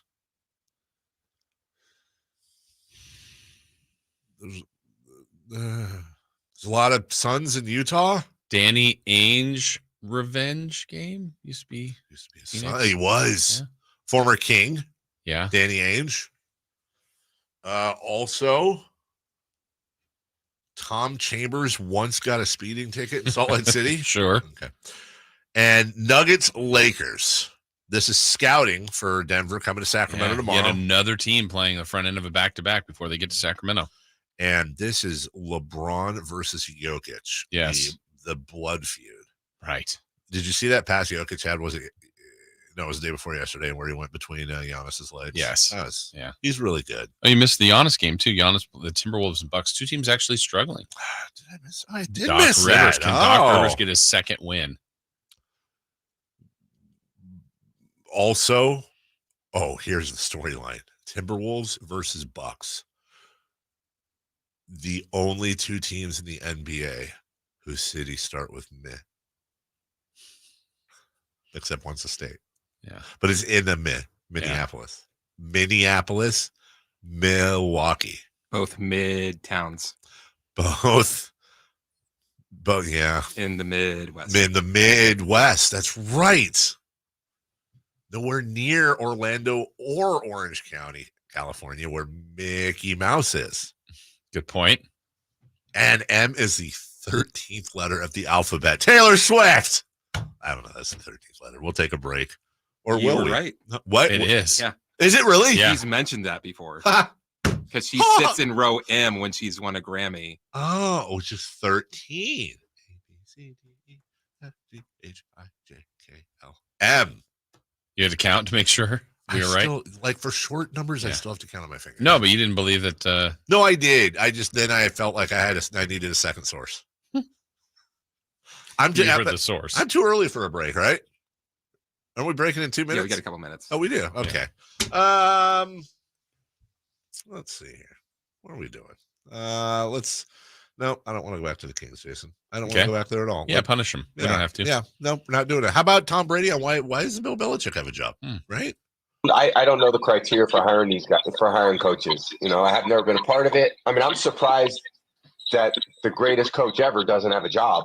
Absolutely. But, I'm surprised a lot of things in the NFL. I'm surprised. When I was a free agent, there was a lot of teams that didn't want me. I'm surprised that Steve Young started in the USFL and went to Tampa. I'm surprised that Tampa traded Steve Young to the 49ers. There's a lot of things that happen that, for one reason or another, don't go exactly the way you think they should go.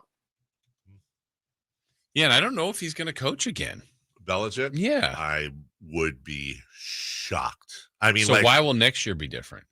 I think next year will be different. Well, because you're going to have that many more openings, and maybe this opening is the right opening.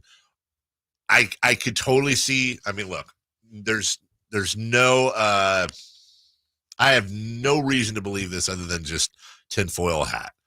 But if I'm Bill Belichick, dude, I am taking a year off. I have been coaching for 50 straight years. I'm going to go on my boat. I'm going to hang out in Martha's Vineyard. I'm going to hang out with my looks to be way too young girlfriend who's absolutely, I mean, Bill Belichick is, hey, give him credit, man. The guy's navigated the dating world with his coaching schedule and all that. He likes to sail around, travel a little bit, take some time off, dude. Decompress. You're old. Like, you don't have 30 years, 50 years left. Right. Like, enjoy. And then that's why I wonder if he'll get another. I mean, I heard yesterday on Styles and Watkins from Vegas, they talked to Brock Heward from our, partner sister station up there in Seattle. Yep. He said the metrics now supported to this is the youngest the NFL has ever been as far as coaching. Sure. Coordinators, head coaches. So that's the trend. Doesn't mean he can't cycle back, but you miss a year when you weren't, there were plenty of openings for him to be picked. Yes. And now you're a year older. Doesn't mean he can't coach, but I think it's harder for him to get back in, even with his resume. I will say the biggest thing, I cannot imagine him. He's right there at the coaching record. He is. I know he wants the record, I'm sure.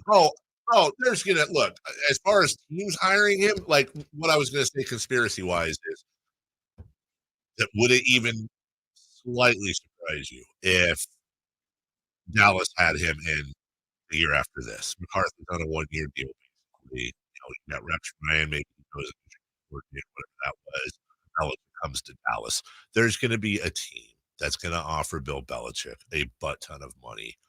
I don't know who it would be, and I can't guarantee it'd be the right team, and maybe that's part of what Bill was thinking too. Maybe he wants to coach for one more contract, get the record, and go away. Maybe Atlanta wasn't it. Maybe San Diego would. I don't know. I'm just saying what I think. Yeah. I just think it's his record. And I'm sure he does. When we come back, Celebrity Birthday is brought to you by Crumble Cookies. Hey, Simone's going to play with us. Yes. It's Christopher Lawn. All that. We'll do that. And what day of the week is it? And nationally and all that fun stuff. We'll wrap up the show. And then Styles and Watkins live. I just missed the basket again. Live from Las Vegas, brought to you by Jiffy Lube. We're right back. Jiffy Lube, a proud partner of Sactown Sports, is sending Styles and Watkins on the road to Las Vegas. Starting Wednesday from 10 to 2, join the guys live from Radio Row as they get exclusive interviews to prep you for the big game. Vegas, baby, Vegas! It's Styles and Watkins live from Vegas, all part of our Jiffy Lube road trip on Sactown Sports and the Sactown Sports app.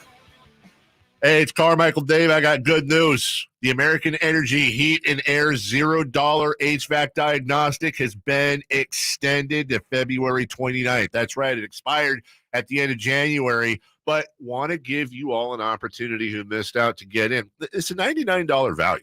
All right, it's $100, and right now it's free. I don't know how much easier I can pitch that. Normally $100, now $0. Let the American Energy team test your system, your connections, and all the moving parts of that system to make sure it's functioning properly. And you know who's going to be coming to your home? A group of people that have an A+ rating with the Better Business Bureau.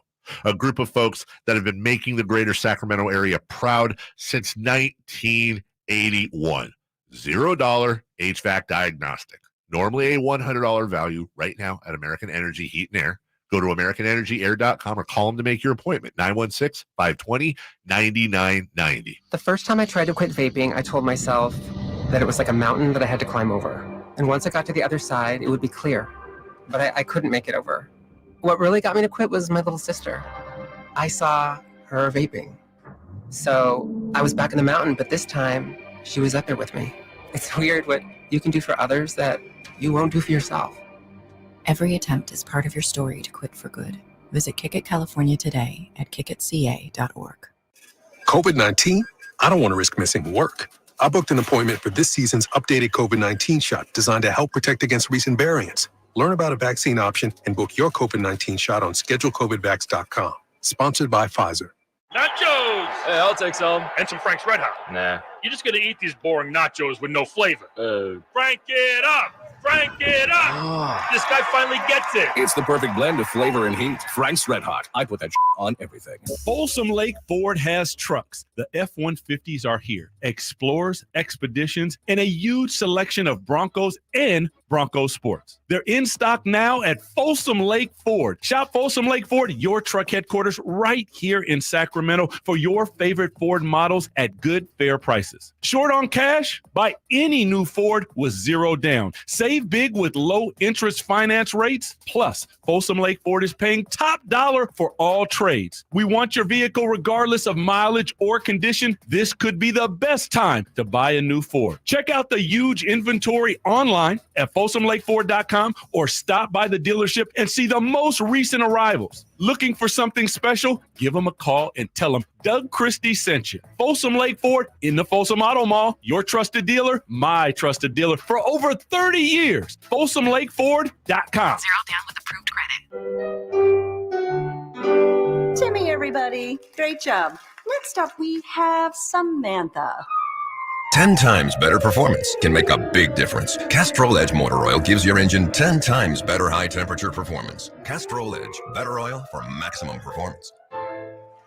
Now through March 4th, get 5 quarts of Castrol Edge or Edge High Mileage Full Synthetic and an oil filter for $36.99. Only at AutoZone. Claim based on Sequence 3H test versus API SP test limits. At Lowe's, save big every day when you buy in bulk. Save on bulk purchases of select insulation from trusted brands like Green Fiber. Plus, save an extra 5% every day on eligible purchases when you use your Lowe's business credit card. Visit us for the materials you need, because Lowe's knows savings. Lowe's knows pros. Selection varies by location. While supplies last. Discount taken at time of purchase. See sales associate for details. 5% offer subject to credit approval. Exclusions and terms apply. See store lowes.com/credit for details. U.S. only. Birthdays are meant to be spent with family and friends, and nothing brings family and friends together better than freshly baked and home-delivered crumble cookies. It's time for the news of the day. The latest headlines, the biggest stories, hard-hitting analysis. Yeah, this is none of those things. And now, here's Carmichael Dave and Jason Ross. Yeah. Woo. Or like the Piston fan. Yeah, the one. Should have G-Man on today. He probably needs us. Sometimes G-Man needs people too, you know. Mm-hmm. Shameful performance. Yep. You see the latest trade? Oh yeah, what was it? It was somebody I liked. Oh, Spencer Dinwiddie for who? Dennis Schroeder. Yeah. Raptors and Nets. I wouldn't mind Dinwiddie on the team. Jason, if right now, this isn't going to happen, so everyone calm down, but right now, if it came down sometime in the next 10 minutes that the Kings traded for Ben Simmons, would we cut into Styles and Watkins? I think you would. I would just take over. Sorry, guys. I like how you don't have to do a disclaimer if you said that yesterday. Hey, this is not happening. That's true. Today, though, today's National Iowa Day. You ever been to Iowa? Yes. Yeah, been to Iowa. Oh, Lake Manawa, Iowa. You're going this year. See Creed. You're absolutely right, I am. That's almost official, by the way. Almost. I got kicked out of Lake Manawa one time for doing something that was not great. I won't say it. It's so not great, I won't say it on the air. Let's just say, yeah, I got kicked out of Lake Manawa once. Is that around the same time when you got arrested? It was 2 years later. I was living in Nebraska, but it was 2 years prior to that. Yeah, I was there with my then girlfriend, and well, now I don't want people thinking it was something wrong. You ever play the game Chicken? Yes. Where somebody's on your shoulders. Yes. Okay. I didn't know if you, yeah. Where you drive your cars not at each that other. one. More like one. So it was a Right. buddy of mine and his girlfriend. They're playing chicken and all that, and then people were drinking, and someone's top came off, and we all got. It was moved. yours. Yeah, I didn't want people to think like it was like really bad. It was just we were stupid kids. Also, I've said this before: Nebraskans and Iowans. There's a rivalry because they're right next to each other, and Nebraskans say Iowa stands for idiots out wandering about. I'll never forget that. It's pretty clever. Also, a big coliseum in Omaha called Axarben Coliseum. It's Nebraska backwards. True story. You can look it up. Today is National Kite Flying Day. I'm interested now about this. Why don't you go do it? Yeah. When was the last time you flew a kite, Chris? 7, 8 years old. Jason? I feel like even before that. I should have saved this for Two Truths and a Lie. Because I fly a kite every summer. No, I love kites. I do. No, I do. It's summer when you go outside and fly a kite. No, so every summer we usually go to Manchester in Northern California, the beaches. It's really windy there, and we have this whole collection of kites in the garage. You have a collection of them. Well, but some of them break. But I think right now we probably have 4 or 5. And we kind of keep a rotation. We add one, like a new one every year. Like we got this big old dragon one last year. And the year before was like one that looks like a parachute. Like, it's hard to describe it. I love flying kites. And it's super windy there. You would have definitely won 2 truths and a lie with that one. What, you wouldn't have believed that? Oh, that's a lie. Can I just say there's something incredibly peaceful flying a kite. You're on a beach, for example. It's windy. It's nice. It's 100 degrees back home, and you're just sitting there. The ocean's breaking and waving and stuff, and the seagulls are, I'm a seagull, and you're flying a kite, and it's like it's nice. It's nice. Fly a kite this summer. I'll loan you one of my kites. I want the dragon. You want the dragon? Dragon's tough because the tail gets all swirly sometimes. I thought it was the fire. You feel like you're a kid. You're running, or I make one of my kids run with the kite and get it going, and then I take it from them. And then I fly. Avery, can you get this kite started for me? It's always Mason. Yeah. Mason's happy to. He'll just run all the, okay, I'll go. He doesn't ask any questions. And today's National Boy Scouts Day. Chris, were you a Boy Scout? Do you think that's a truth or a lie? I think you were. I was. Yes. Jason? You know what? Wasn't for me. Imagine that. That'd be awesome if Chris was like an Eagle Scout. I got all the way up to Weebelows. Really? Yeah. Oh, okay. There's a flex. I went to the first meeting and found out there were no cookies. And that was it? Yeah. Yeah, because Girl Scout, what do Boy Scouts have that? Never mind. Let's move on. Celebrity birthdays. Brought to you by Crumble Cookie. Good catch, Dave. Yeah. But I mean, do they have a main fundraiser? Like the Girl Scouts have cookies. Do the Boy Scouts just kind of glom onto that and sell the cookies too? Or kite flying? I don't remember doing fundraiser. Yeah, I don't. Then how'd they raise their funds? I think it's just like, hey, this is coming up. Your parents have to pay for this. Yeah. All right. Crumble Cookies brings you celebrity birthdays. Simone, Chris, myself. Let's go. Jason Ross. Happy birthday, Clay Thompson. Yeah, it is Clay Thompson's birthday. How old is Clay? 31. 33. I think you're right. 32. Yeah, it's one of those two. Christopher Laud for the win, 34. Oh, wow. Dang it. He is old. Happy birthday to musician Anderson Cooper. Pack. Musician. Thank you, Anderson Simone. Paak. Yeah. You guys are the worst. Yes, I agree. We kind of are.